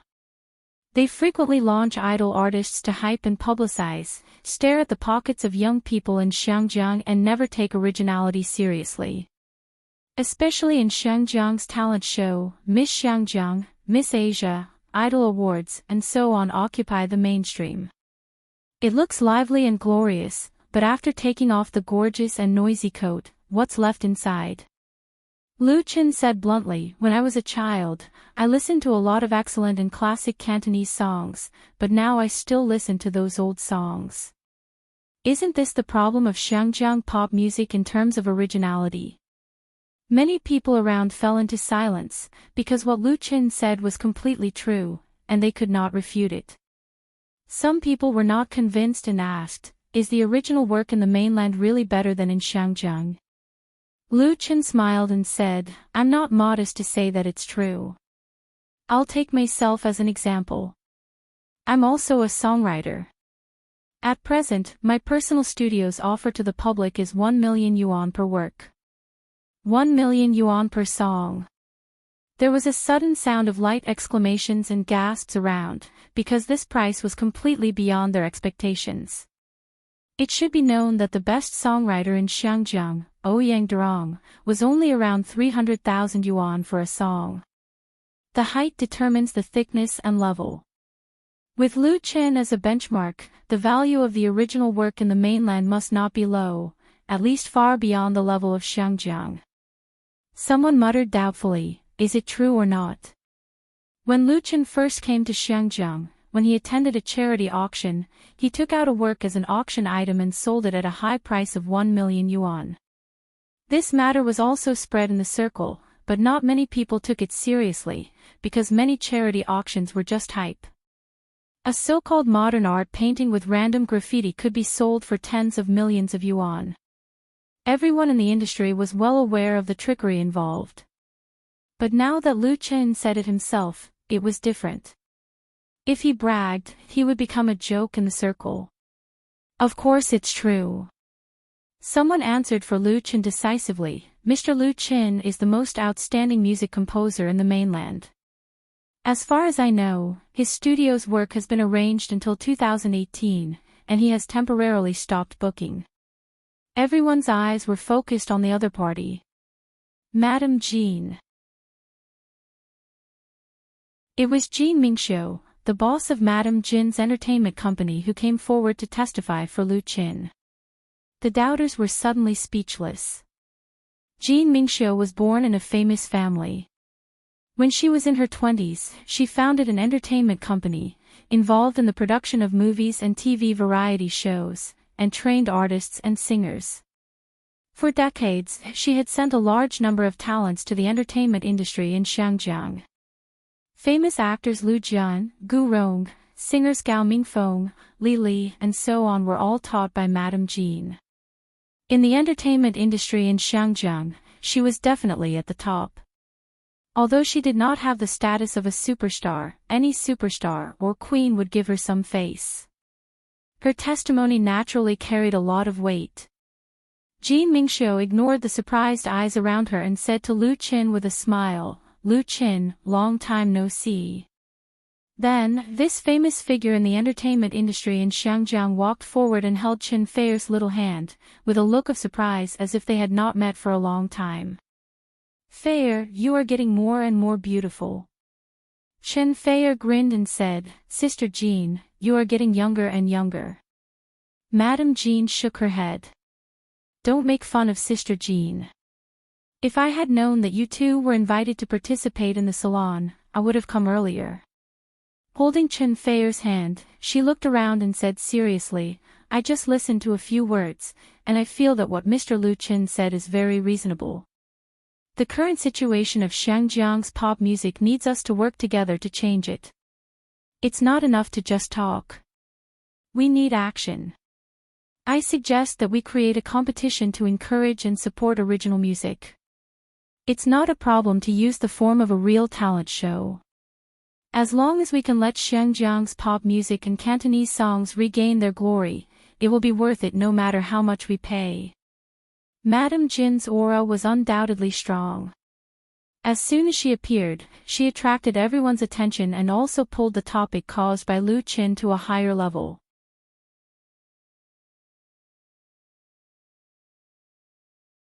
Chapter 513. The Bell Tower Music Salon was a gathering of Hong Kong musicians, but the invitees were not limited to Hong Kong musicians. In addition to singers and songwriters, there were also many executives in the media and entertainment industry. But in Hong Kong's pan-entertainment industry, they undoubtedly stood in a high-level position. The atmosphere in the music salon was very relaxed, and there were not many rules and regulations. The initiator of the salon would choose a theme, and then the participants would be free to express themselves, talk, discuss, and even give impromptu speeches or performances on the stage. The theme of the exchange would never change. However, it was rare for Mrs. Jean to make a clear and unambiguous proposal here. And this proposal was very sensitive to everyone. Since the beginning of the new century, the domestic entertainment industry had developed rapidly. Influenced by the entertainment trend in Europe, the United States, Japan, and South Korea, domestic reality talent shows had emerged one after another. Although there were many voices of criticism, a large number of talent show stars had emerged, and many of them were eventually promoted to A-list positions. Many artists from Hong Kong's Treasure Island were envious of them and rushed to the mainland to fight for their lives. On the surface, it seemed that Hong Kong's entertainment industry did not care much about this, and even a little disdainful. But in fact, many entertainment media companies had cooperated with Hong Kong TV stations to launch talent shows and singing competitions, but they either ended in failure or embarrassment, and did not have much influence. The reasons were the lack of capital investment, the poor publicity of the TV stations, and so on. The most typical example was the judges of talent shows. Their appearance fees were often very low, and it was difficult to attract the real big stars to participate, or even if they participated, they would not work hard. As for the rewards won by the winner, it was not worth mentioning compared to the winner of the domestic talent show. All kinds of problems made Hong Kong's talent shows, except for Miss Hong Kong and Miss Asia, were not good enough, and had no influence in the mainland at all. Therefore, although Mrs. Jin's proposal was lofty, it instantly caused an awkward silence. Everyone looked at each other, not knowing what to say directly. They each had their own positions, and each represented their own interests. It was really unrealistic to want to unite and organize a talent show with the theme of encouraging and supporting original music. Mrs. Jin's idea was a little too idealistic. It was not that they did not want to give face to Mrs. Jin, but this matter was really too complicated. There were few people who agreed. Madame Jean sighed to herself when she saw this scene. A look of disappointment flashed across her eyes. The influence of the Bell Tower Music Salon in Hong Kong's entertainment circle was constantly weakening, which had a lot to do with the fact that most of the participants could only talk and did not know how to act. Now, it had basically become a social gathering within the circle. What's the difference between this and other gatherings? She had been in the entertainment industry for decades and knew the current situation in the industry like the back of her hand. Just now, after listening to Lu Chen's words, she couldn't help but stand up and really wanted to do something for Hong Kong pop music. The result was still so disappointing. Lu Chen said, "I think Jin's suggestion is very good. Lu Chen's studio is willing to contribute to it." Madame Jean smiled gratefully at Lu Chen, who helped her out. It was a pity that Lu Chen came from the mainland and was destined not to belong to Xiangjiang, otherwise, count me in. At this moment, a warm and mellow voice rang out from the crowd. "Who is it?" Everyone could understand why Lu Chen supported Madame Jean. After all, the latter had just supported the former, and the two were supporting each other. But who agreed with Madame Jin's unreliable idea? Everyone wanted to see. As a result, everyone was dumbfounded. The person who said, "Count me in," looked like he was in his 40s. He was not tall and had a faint smile on his face, but no one present dared to look down on him. Because this middle-aged man was the top big shot in Hong Kong's entertainment circle, the most popular Heavenly King, Lu Gangxing. No one expected that Lu Gangxing would also participate in this music salon, but it was actually normal for him to appear here, because Lu Gangxing was one of the founders of the Bell Tower Music Salon. At that time, the young Lu Gangxing was already one of the leading figures in Hong Kong's pop music world.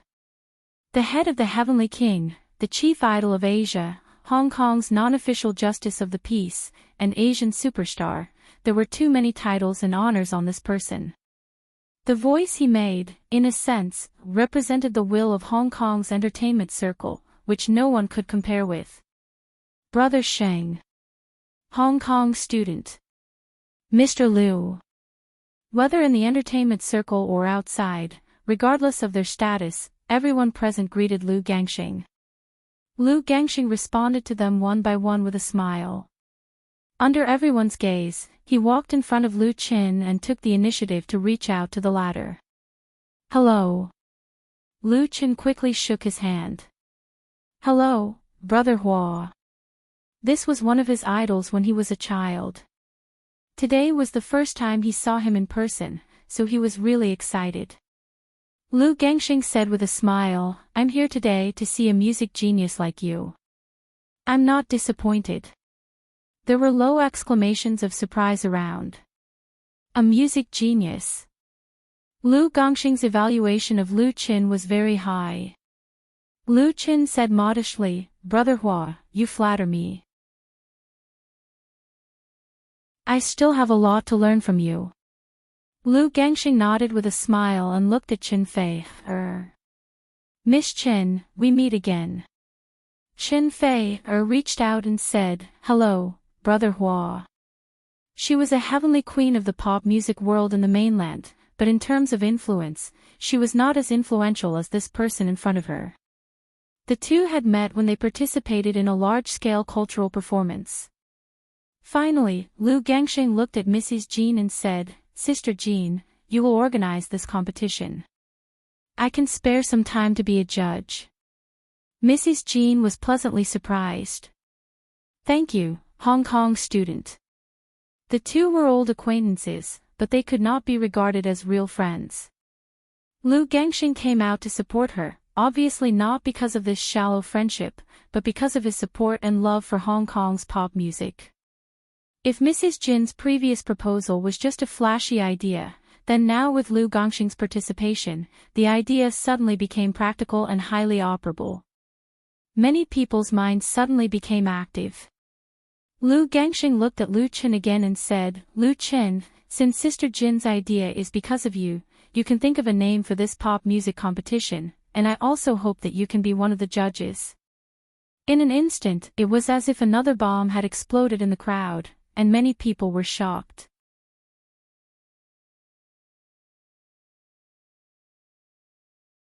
Chapter 514. Hong Kong has two major wireless channels, Xinjiang Satellite TV and Asia Television, and more than a dozen small and medium-sized cable channels. Every year, there are countless variety entertainment programs, including various reality talent competitions. However, there has never been a competition specifically for original pop music, so Mrs. Jin's previous proposal was not approved by many people, and they felt that she was a bit whimsical. However, Lu Gongxing's support and participation suddenly made this whimsical idea very operable. If he was willing to serve as a judge, I'm afraid that both the satellite TV and ATV would rush to host it. It should be known that as the top big shot in Hong Kong's entertainment industry, Lu Gongxing rarely appeared in variety shows. At most, he appeared in high-end interview programs. His firm attitude made people speculate that the Heavenly King might have the same idea.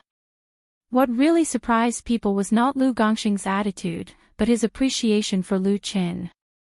In the circle, Lu Gongxing has always had a good reputation for being willing to promote newcomers. Many popular stars have been recommended and recognized by him. However, his appreciation for Lu Chen was obviously beyond the ordinary level. Letting Lu Chen name the competition and sincerely inviting Lu Chen to be a judge was tantamount to elevating Lu Chen to almost the same position as him. What did a young artist from the mainland do to make Heavenly King Lu favor him so much? Looking at Lu Chen, there were shock, doubt, jealousy, and scorching eyes that seemed to be able to melt gold and iron. If it was any other Xinjiang artist, even if they were unknown before, as long as the news spread out, they would definitely be on the prominent position of the major entertainment sections and even the headlines, becoming famous overnight. It was like a big pie falling from the sky. Lu Chen himself was also very surprised, and even felt a little incredulous, but he saw true appreciation and sincerity in Lu Gongxing's eyes.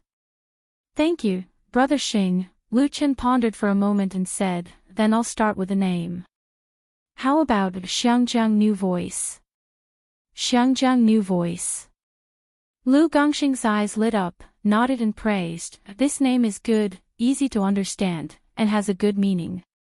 What do you think about using Hong Kong New Voice?" Since Lao Tianwang had already acknowledged and praised it, who wouldn't give him face? Moreover, the name was indeed not bad. It was straightforward and catchy, which was very good for publicity. Not bad, not bad. Xinjiang New Voice, good name. I agree. They looked at Lu Chen with increasingly scorching eyes. If the original music talent contest, Hong Kong New Voice, could really be held and succeeded, Lu Chen would undoubtedly engrave his name in the history of Hong Kong pop music and leave an indelible mark in the Hong Kong pop music world. Lu Gongxing was very satisfied. Since everyone supports it, let's use this name. Paw. Paw. Paw. As soon as he finished speaking, there was a warm round of applause. More and more guests gathered around Lu Chen and Lu Gongxing. Almost all the people in the circle had gathered here. When they learned the ins and outs of the matter, they all felt as if they had witnessed history. Lu Chen said, "I have a suggestion. I think the standard of Hong Kong New Voice must be the highest, and we can't be stingy in terms of rewards. Therefore, on behalf of Lu Chen Studio, I will donate 5 million yuan as the competition reward fund." One of the characteristics of Hong Kong talent shows was that the rewards were quite stingy. Even the most popular Hong Kong sister and Asian sister would not receive more than 1 million yuan as the reward for the champion. At most, it was just a reputation reward. As for other ordinary talent shows, it was already very good to give tens of thousands of yuan. The invited guests and judges could only get a notice fee, which was completely incomparable to the situation in the mainland. The theme of Hong Kong New Voice was to encourage and support original works. If there were no generous rewards, how could it attract more powerful and talented singers and authors to participate enthusiastically? It was not enough to rely on Lu Gongxing's reputation alone.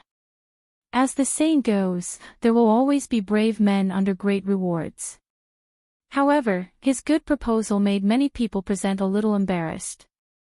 Everyone knew their own situation. How could people in the circle not know the morality of Hong Kong TV station? Lu Gongxing said with a smile, then Hong Kong Xing Media will donate 10 million yuan. Hong Kong Xing Media was Lu Gongxing's own company. It was basically similar to a studio, but on a larger scale. Lu Qin had donated 5 million yuan. As a top big shot in Hong Kong's entertainment circle and a superstar in the pop music world, it was impossible for him to donate less than Lu Qin. 10 million yuan. Everyone present knew that Lu Gongxing was serious this time, because he had never spoken a lie. Madame Jean then said with a smile, then Madame Jean Entertainment will also support 5 million yuan. That would be 20 million yuan. Even as a reward fund, this number was quite dazzling, not to mention that it was just the beginning. Many people could not stand it anymore and immediately followed suit. Oriental Records will support 1 million yuan. I personally support 500,000 yuan. Chen's Media will support 1 million yuan. We, Chen Fei, said with a smile, I personally support 2 million yuan. Just the total amount of people who donated and supported on the spot had steadily exceeded 50 million yuan. There were still many people who needed to report to their respective companies, and the amount would definitely increase later. This music salon with the theme of the past, present and future of Hong Kong's pop music turned out to be a fundraising meeting for an original talent competition, which made people more or less not know whether to laugh or cry. However, if one were to look at the essence from the surface, even though such a situation was largely accidental, there was also an inevitable element in the unseen world. That was the musicians of Hong Kong. They were worried about the present and future of Hong Kong's pop music. They were also seeking change and exploration. The appearance of Hong Kong New Singing was just in time. There was also a reason that most people could not say, and that was to learn from the mainland. We, ATV, are willing to host Hong Kong New Singing with high standards. At this time, a middle-aged man squeezed out of the crowd and said loudly, I guarantee that it will be the same standard as Sister Ye selection. Everyone recognized that this middle-aged man was Lu Hanyang, the music director of ATV's variety channel. How can Sister Ye compare to Sister Hong? Before he finished speaking, another slightly hoarse voice immediately sounded, such a program should naturally be hosted by our satellite TV for the best effect. The person who opposed Lu Hanyang was a short and strong man. And this person was the producer of Hong Kong's satellite TV music channel, Li Mingyuan.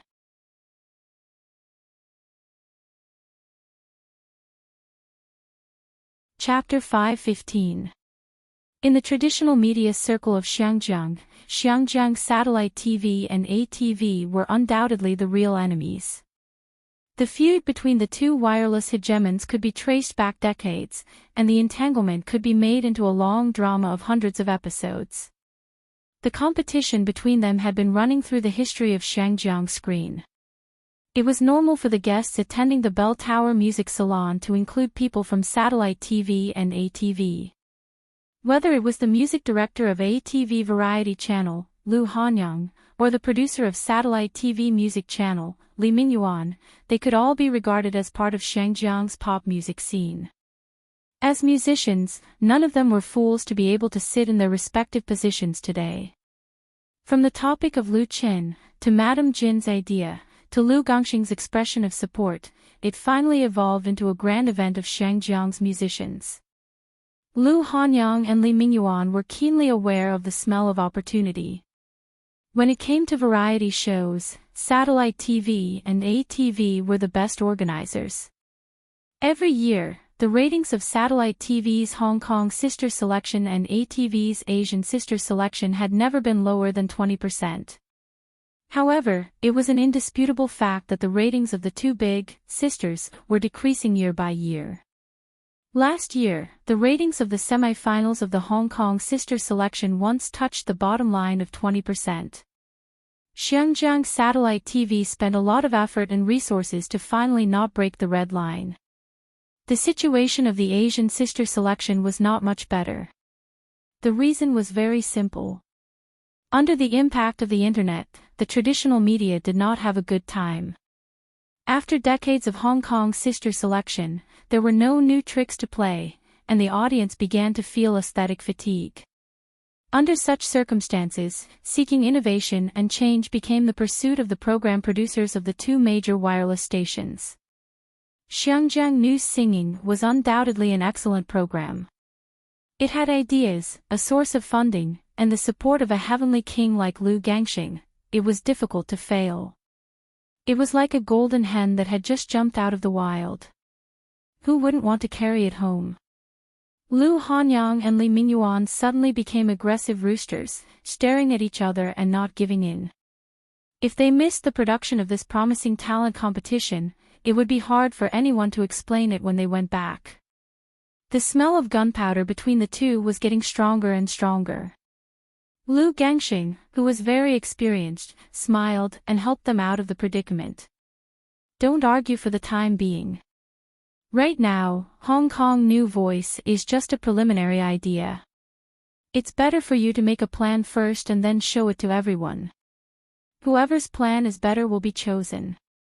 What do you think? Heavenly King Lu deserved to be called Heavenly King Lu. He easily solved the dispute between the two of them and also set up a new benchmark for Hong Kong New Voice. Big increase in operability. Whether it was the satellite TV or ATV, whichever plan was better would be chosen. The supporters of the project would vote on the plan, which was fair and reasonable. Lu Hanyang and Li Mingyuan had nothing to say, and the guests present all applauded in agreement. No one knew who started it, but warm applause sounded in the bar again, because everyone had witnessed the birth of a grand event in the pop music world of Xinjiang, which was likely to change the future of the music world of Xinjiang. Lu Chen, Chen Fei, Lu Gangxing, and Madame Jean were surrounded by everyone. The applause was for them. Some of the people around them were well-known singers in the music world, some were seniors in the industry, and some were senior executives in the media. People like Yi Xian couldn't even squeeze into the top two circles. As for Jiang Wei, who had previously said that he would defeat Lu Qin, he could only shrink in the corner with a few friends. Compared to Lu Gangxing, they were not even as good as the stars under the bright moon. Lu Gangxing's appreciation for Lu Qin made Jiang Wei's previous provocation seem extremely ridiculous. At this time, the host of the music salon, Guo Huaiyan, finally appeared. He said with a smile, "Everyone, our chef has prepared today's special delicacies for you. Talking is important, but eating is equally important." One of the traditions of the Bell Tower Music Salon was that there was a reception dinner, which was usually a Western-style buffet. The chefs were famous chefs in Xinjiang, and these Western-style chefs would take out their best works during the mealtime. The atmosphere at the scene suddenly became relaxed. Everyone chatted and laughed as they went to taste the delicacies. Lu Gangxing said to Lu Qin, "How about we eat something first, and then we sit down and talk?" Lu Qin said with a smile, "That's exactly what I want." Lu Gangxing looked like he was only in his 40s. He had a face that could leave a deep impression on people. He was handsome and resolute, and had the maturity and confidence of the years. In fact, this king of Xinjiang was already 54 years old. In this superstar, Lu Qin saw the shadow of Tan Hong. The two were very similar in many ways. They were also the strongest in their respective fields. They had won so many awards that they lost interest. However, Tan Hong had chosen to retire early, and Lu Gangxing was active in the singing and film circles. However, fame and fortune were not important to this king of Xiangjiang. He sincerely wanted to do something for the pop music of Xiangjiang and wanted to save the Cantonese pop song that was currently in danger. This was the most important reason why Lu Gangxing appreciated Lu Qin. It was because he saw the future hope of Chinese pop music in Lu Qin. For Lu Qin, it was really wonderful to be able to communicate with his idol in his youth like this. There was a kind of fulfillment of a dream that exceeded his wish. "I really hope that you can stay in Xiangjiang," the king of Xiangjiang said to Lu Qin very seriously, "create more and better Cantonese songs. If you can't stay, please create more Cantonese works in the future, a good song like The Love of My Life." Lu Qin nodded and replied solemnly, "I will work hard." Lu Gangxing smiled and gave Lu Qin his personal business card. "You can look for me at any time if you need anything." Lu Gangxing rarely gave his personal business card to others, except for his real friends. Madame Jean said with a smile, "I'll take a picture of you as a souvenir." Lu Gangxing, who was about to leave, readily agreed. Not only did he take a picture with Lu Qin, but he also took several pictures with Qin Fei, and the other three.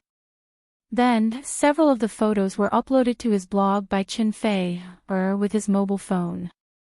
It immediately caused a lot of sensation in her and Lu Chen's fan circle. Heavenly King Lu. Two new and old handsome guys taking a picture together, so cool. Could it be that Lu Gangxing will also make a cameo appearance in the new movie? I like him very much. My Qin is so talented, Heavenly King Lu must appreciate it very much. I look forward to the cooperation between my Qin, Fei, and Heavenly King Lu. Cooperation +1. No matter how much the internet was buzzing, for Lu Qin, the Bell Tower Music Salon was undoubtedly a key step for him to integrate into the Xiangjiang entertainment circle. 2 days later, Qin Fei, who had finished all the filming of A Chinese Ghost Story, left Xiangjiang. As a result, Lu Chen's first movie entered a rapid sprint. On December 29th, A Chinese Ghost Story was officially completed.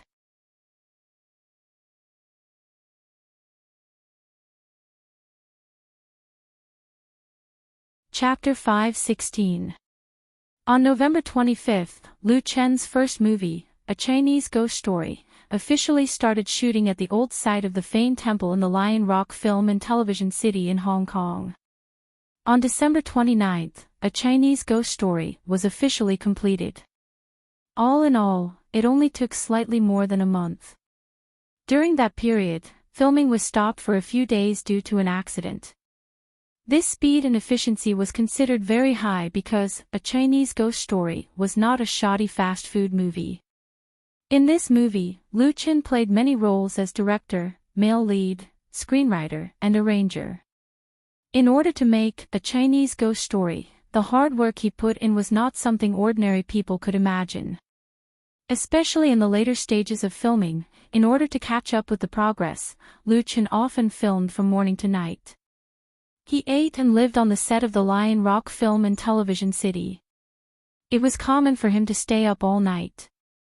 Lu Qin had personally hand-drawn dozens of scripts.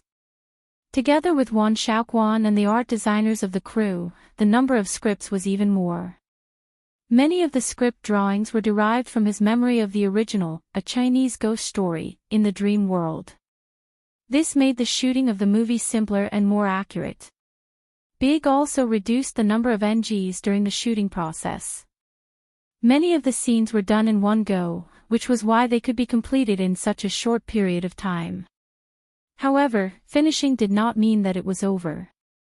The post-production special effects, editing, dubbing, and soundtrack were all very complicated work, especially in terms of special effects. It was normal for many blockbusters to take a year and a half to make special effects. Of course, there were not that many special effects for A Chinese Ghost Story, because more of the real scenes and props were used during the shooting process. However, the budget for special effects was not low. Lu Chen was not sure if it could be released in early February 2017. However, he could only hand over all the work to Wan Shaoquan for the time being and flew back to Beijing. That was because December 31st was the day of the Global Chinese Original Songs Award ceremony. Lu Chen could not miss this music event no matter what. The Global Chinese Original Songs Chart was formed by the reorganization and merger of the Asian Chinese Music Chart and the Chinese Original Music Chart. Its standard was unparalleled in the Chinese music circle and far surpassed other Chinese music awards. Just look at the organizers of the Global Chinese Top Songs Chart, the Chinese Music Association, China's Central Television, China's Central Radio, and the Voice of China. There were 5 that started with the word medium, and the other joint organizations were even more dazzling. Any one of them was a well-known brand name. The first Global Chinese Top Original Songs Chart of 2016 was held at the National Grand Theatre. It was broadcasted live to the world by CCTV Variety Channel and Music Channel. In this grand ceremony of Chinese music, Lu Chen was undoubtedly one of the most prominent stars. In total, he was nominated for Best Male Singer, Best Album, Best Lyrics, and Best Composition.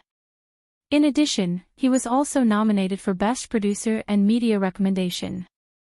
In addition, Chen Fei was also nominated for Best Female Singer, Best Album, Best Stage Performance, and Media Recommendation. Among them, Best Album and Media Recommendation were in direct competition with Lu Chen. As the award ceremony approached, the blog had been flooded with the topic of the Top Original Songs Chart. The star singers of the domestic pop music industry took the lead to appear on the internet, making the topic extremely hot. Among them, the lovers' competition between Lu Chen and Chen Fei was undoubtedly a hot topic among the big topics. Especially for the best album, the fans were mainly divided into 3 factions. One faction supported Lu Chen, one faction supported Chen Fei, and the other faction was happy no matter who won the award. The best album must be My Fei's. Which album in 2016 can compare with Woman Flower? Isn't Woman Flower My Chen's credit? The best album is not the best lyrics and best composition. It doesn't matter who wrote the song, understand? Personally, I think the overall quality of The Ordinary Road is better than Woman Flower. The best album doesn't mean it's the best-selling album, so I bet on Lu Chen to win. I support Chen Fei. She sang so well. I love Woman Flower and Sea of Faces. Stop arguing. Whether it's The Ordinary Road or Woman Flower, I support them both. According to the selection rules of the Global Chinese Top Original Songs Chart, there were at most 5 nominees for an award, and only 1 winner. There would be no double yolk eggs or triple yolk eggs that people could not complain about. Therefore, the awards were very valuable. The high value also meant that the competition was fierce. It was said that it took the organizing committee a whole month to determine the nominees for the 24 awards of the Chinese Top Original Songs Chart. As the biggest event of the year for Chinese pop bands, the Chinese Top Original Songs Chart not only meant the highest glory of the Chinese pop music industry, but also rich benefits, such as high bonuses and official recommendations. Have you ever thought about how many awards you'll get? At night, in the love nest built by the 2 of them in the Xicheng Yuan district of the capital, Lu Chen, who had just flown back from Hong Kong, was leaning against the bed and reading the blog on his tablet. Chen Fei, who was wearing a nightgown, lay lazily on Lu Chen's body and naughtily used her hair to tickle his ear.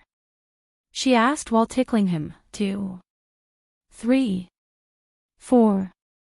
Today was the first time for the 2 of them to meet in more than half a month. After their passionate love, they turned their attention back to the Global Chinese Top Original Songs Chart that would be held the night after tomorrow. Chen Fei returned to the capital yesterday. She had not finished shooting all the scenes in a Xingshi song, but because she got 4 nominations for the top original songs chart, the director happily gave her a leave.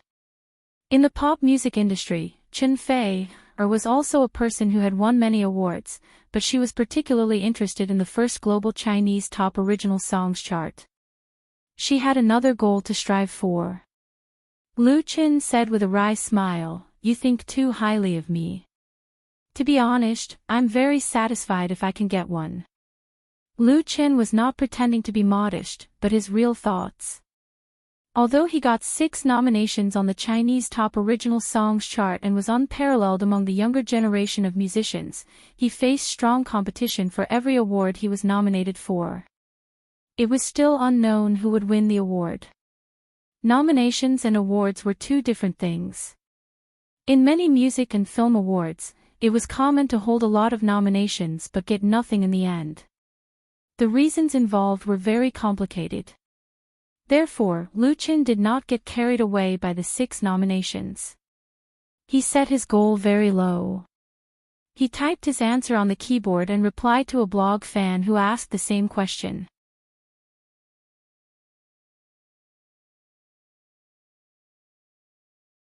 Chapter 5:17. My goal is to win a prize. 9:00 in the evening is the peak time for netizens to surf the internet. In addition, mobile internet has become the mainstream trend, so as the largest social media in China, Wave's blog naturally has a high number of users. When Lu Chen's reply was sent out, it immediately attracted the attention of countless fans. Lu Chen's achievements today are inseparable from the support of loyal fans. Looking back on his journey of becoming famous, it is also closely related to the internet. He has the most supporters on the internet, one of which is represented by the growing number of Lu Jiejun. Many of the backbone of this fan support group are his loyal fans when he was doing live broadcasts on the internet. After becoming famous, Lu Qin not only did not forget these fans, but also paid more attention to interacting with fans on the internet. Some time ago, when he stayed up late to shoot in Hong Kong, he did not forget to take some time to chat with fans on his blog and talk about his work. This approach has made Lu Qin's fans very loyal. They feel that their idol is not unattainable. He is more like a friend who they don't often meet in life, and they are very grounded. For Lu Chen's reply, the fans responded more enthusiastically, and there was a flood of comments on the blog. A prize? Boss, you're too modest. At least 3 awards, the best male singer, the best lyrics, and the best composition. What about the best album? Give the best album to me, Fei. After all, we should keep the goodies to ourselves.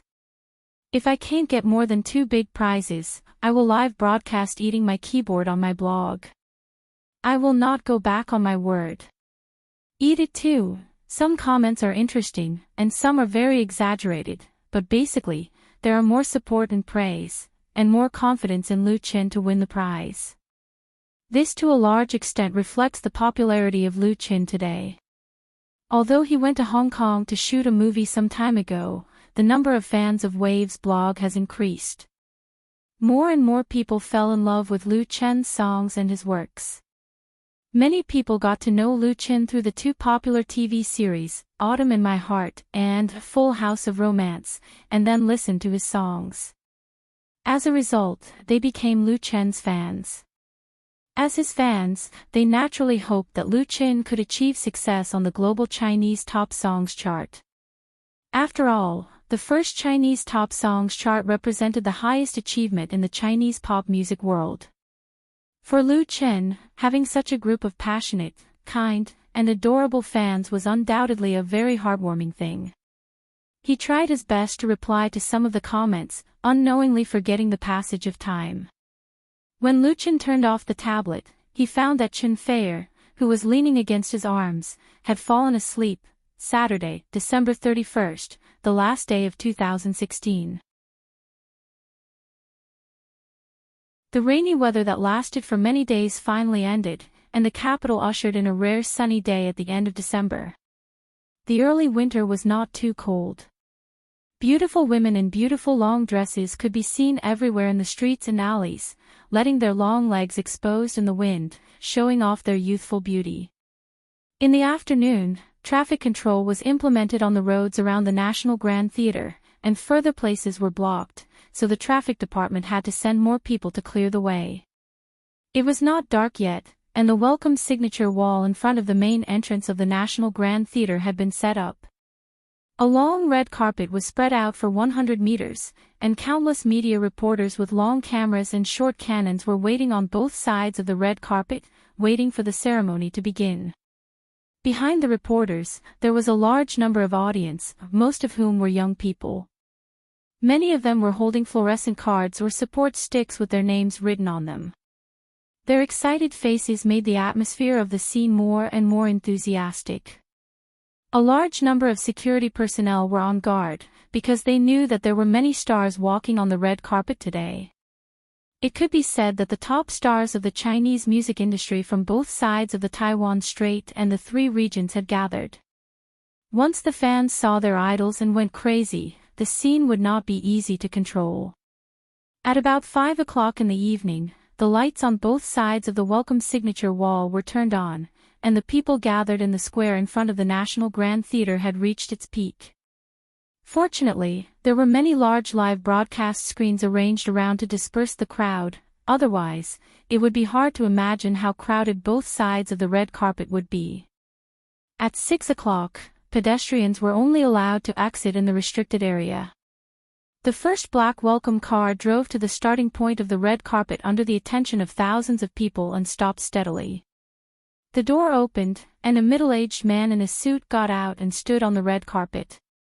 In an instant, countless flashes lit up, shining on his face and body, and the middle-aged man was obviously used to it. He still smiled and waved to the audience around him. Yu Ming. The crowd immediately burst into earth-shattering shouts. This elegant middle-aged man was Yu Ming, a big brother in the domestic pop music industry. He made his debut in the late 1980s and rose to prominence in the early 1990s. In the past 30 years, he had released more than a dozen solo albums, conquered a large number of fans with folk songs and love songs, and also won the love of countless people.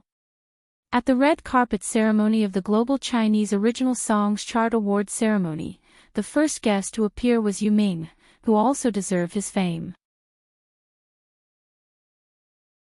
Enjoying the baptism of the flashes and the cheers of the fans, Yu Ming walked the long red carpet alone in high spirits.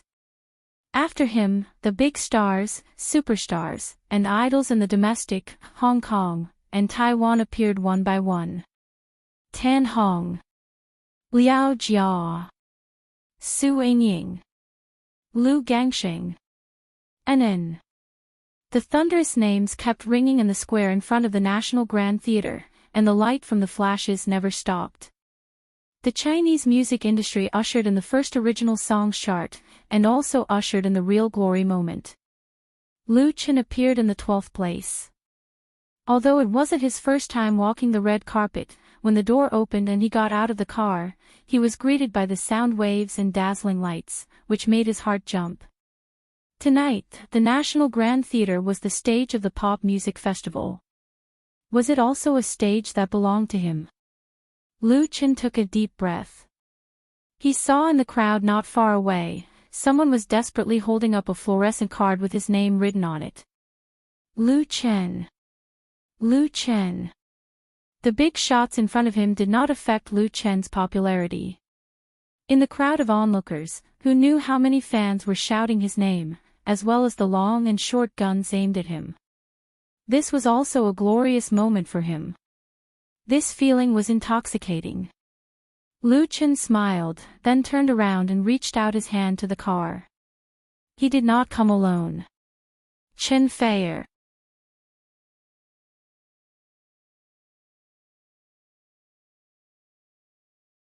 Chapter 518. Chen Fei. The cheers from the crowd suddenly became louder. Fluorescent signs with Chen Fei's name written on them were raised high, and the pink light shone on the young faces. These were Chen Fei's hardcore fans. They had rushed to the front square of the National Grand Theatre in advance and waited for several hours just for this moment. In waves of cheers, Chen Fei, who was wearing the latest Chanel dress, got out of the welcome car. Two moving cameras followed her and Lu Chen walking hand in hand on the red carpet. This scene was transmitted to thousands of TV screens and the internet at the speed of light through the live camera.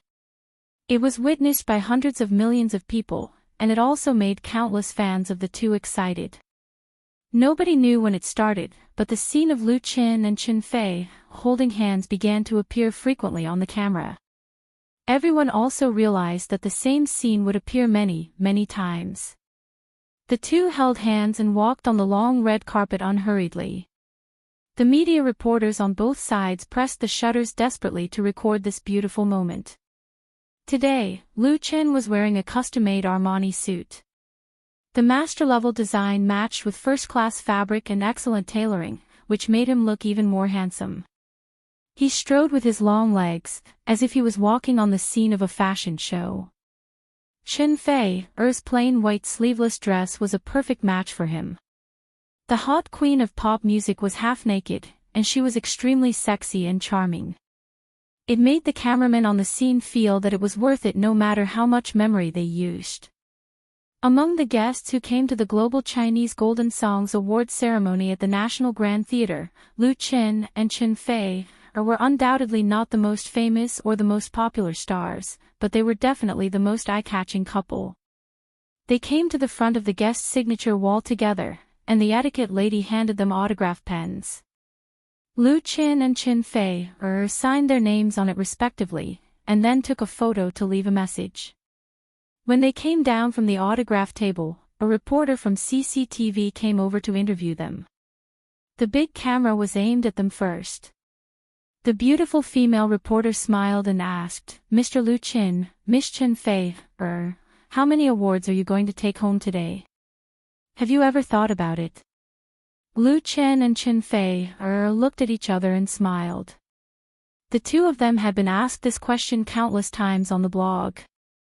The two of them had a total of 10 nominations, 2 of which overlapped, so in theory, they could take home a maximum of 8 awards. But this was obviously unrealistic. Lu Chen smiled and said, "My goal is to win one.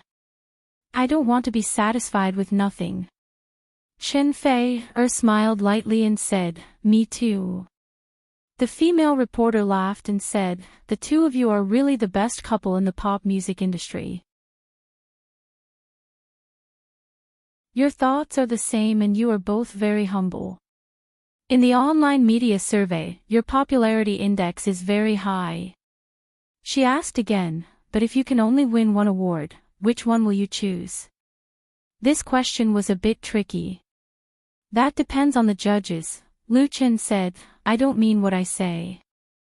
But personally, I hope it's the best male singer." Big and small awards were included in the Global Chinese Gold Songs chart, and the Best Male Singer was undoubtedly one of the most important and valuable awards. Modesty was necessary. Excessive modesty would appear hypocritical. If Lu Chen really had to choose, among the 6 nominations, he hoped to win this award the most. Moreover, he had enough confidence. Looking back at the entire Chinese music industry in 2016, Lu Chen was definitely one of the most eye-catching male singers. After his second album, The Ordinary Road, was officially released, not only did it sell well, but it also surpassed last year's You Who Sat Next to Me in terms of evaluation. He was unique in the pop music industry and established his own position. If You Who Sat Next to Me was a work that made him famous, then The Ordinary Road was a work that made him stand out. His work even changed the rules of the original music chart. Undoubtedly, he deserved to win the Best Male Singer of the Year. Of course, there were many factors for winning the highest level of music awards like the Global Chinese Gold Songs chart. Strength, popularity, reputation, luck and even connections were all important. But in Lu Chen's heart, the best male singer was the best affirmation of himself. What about Miss Chen Fei? The CCTV female reporter pointed the microphone at Chen Fei again. Which one will you choose? Chen Fei looked at Lu Chen and said with a smile, the best female singer. Lu Chen chose the best male singer, and she chose the best female singer. It was a little unexpected, but reasonable. If Lu Chen was qualified to win the best male singer, then the best female singer was basically reserved by Chen Fei. In the pop music world in 2016, there was no more brilliant female singer than her. The album, Woman Flower, sold 5 or 6 million copies, creating the best result in the music industry in the past 10 years. No one could match the achievement of the crown, and it made Chen Fei, her status as the heavenly queen unshakable. Most importantly, with the help of Woman Flower, Chen Fei completed a gorgeous transformation. She transformed from the queen of sweet songs to the queen of love songs, and her career took a new step. In the online survey of CCTV, Chen Fei received 48.49% of the support for the best female singer, leaving several other competitors far behind. Although this online survey did not affect the results of the awards, the torrential public opinion could not be ignored by any judge. Then I wish the two of you can achieve your wishes and win the best male singer and the best female singer at the same time. The CCTV female reporter gave her blessings and said, achieve a good story in the Chinese Gold Songs chart. Lu Chen and Chen Fei replied at the same time, thank you. If the two really won the best male and female singer award, it would really be a good story to talk about. And those fans sitting in front of TVs and computers, or holding tablets and mobile phones to watch the live broadcast, were also aroused by the blessings of the CCTV female reporter. Especially in the Lu Chen anchor room of Whale TV, it was instantly flooded with barrage. According to the past practice, the Lu Chen anchor room broadcast the whole process of the Global Chinese Gold Songs Chart award ceremony. Although Lu Chen was not the host himself, the number of online fans still exceeded the 1 million mark, and it was still increasing. Since Lu Chen's debut, this has been one of the important positions of his fan support group. Many fans began to pay attention to him when Lu Chen was unknown. Until now, they still have not abandoned him and love him more and more.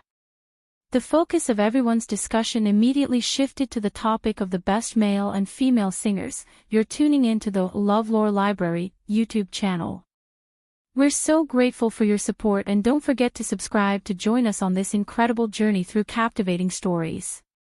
Your generosity through donations truly makes a world of difference, as it's the primary source of revenue that allows me to expand and enhance this channel for you. Thank you from the bottom of my heart for being a part of this adventure.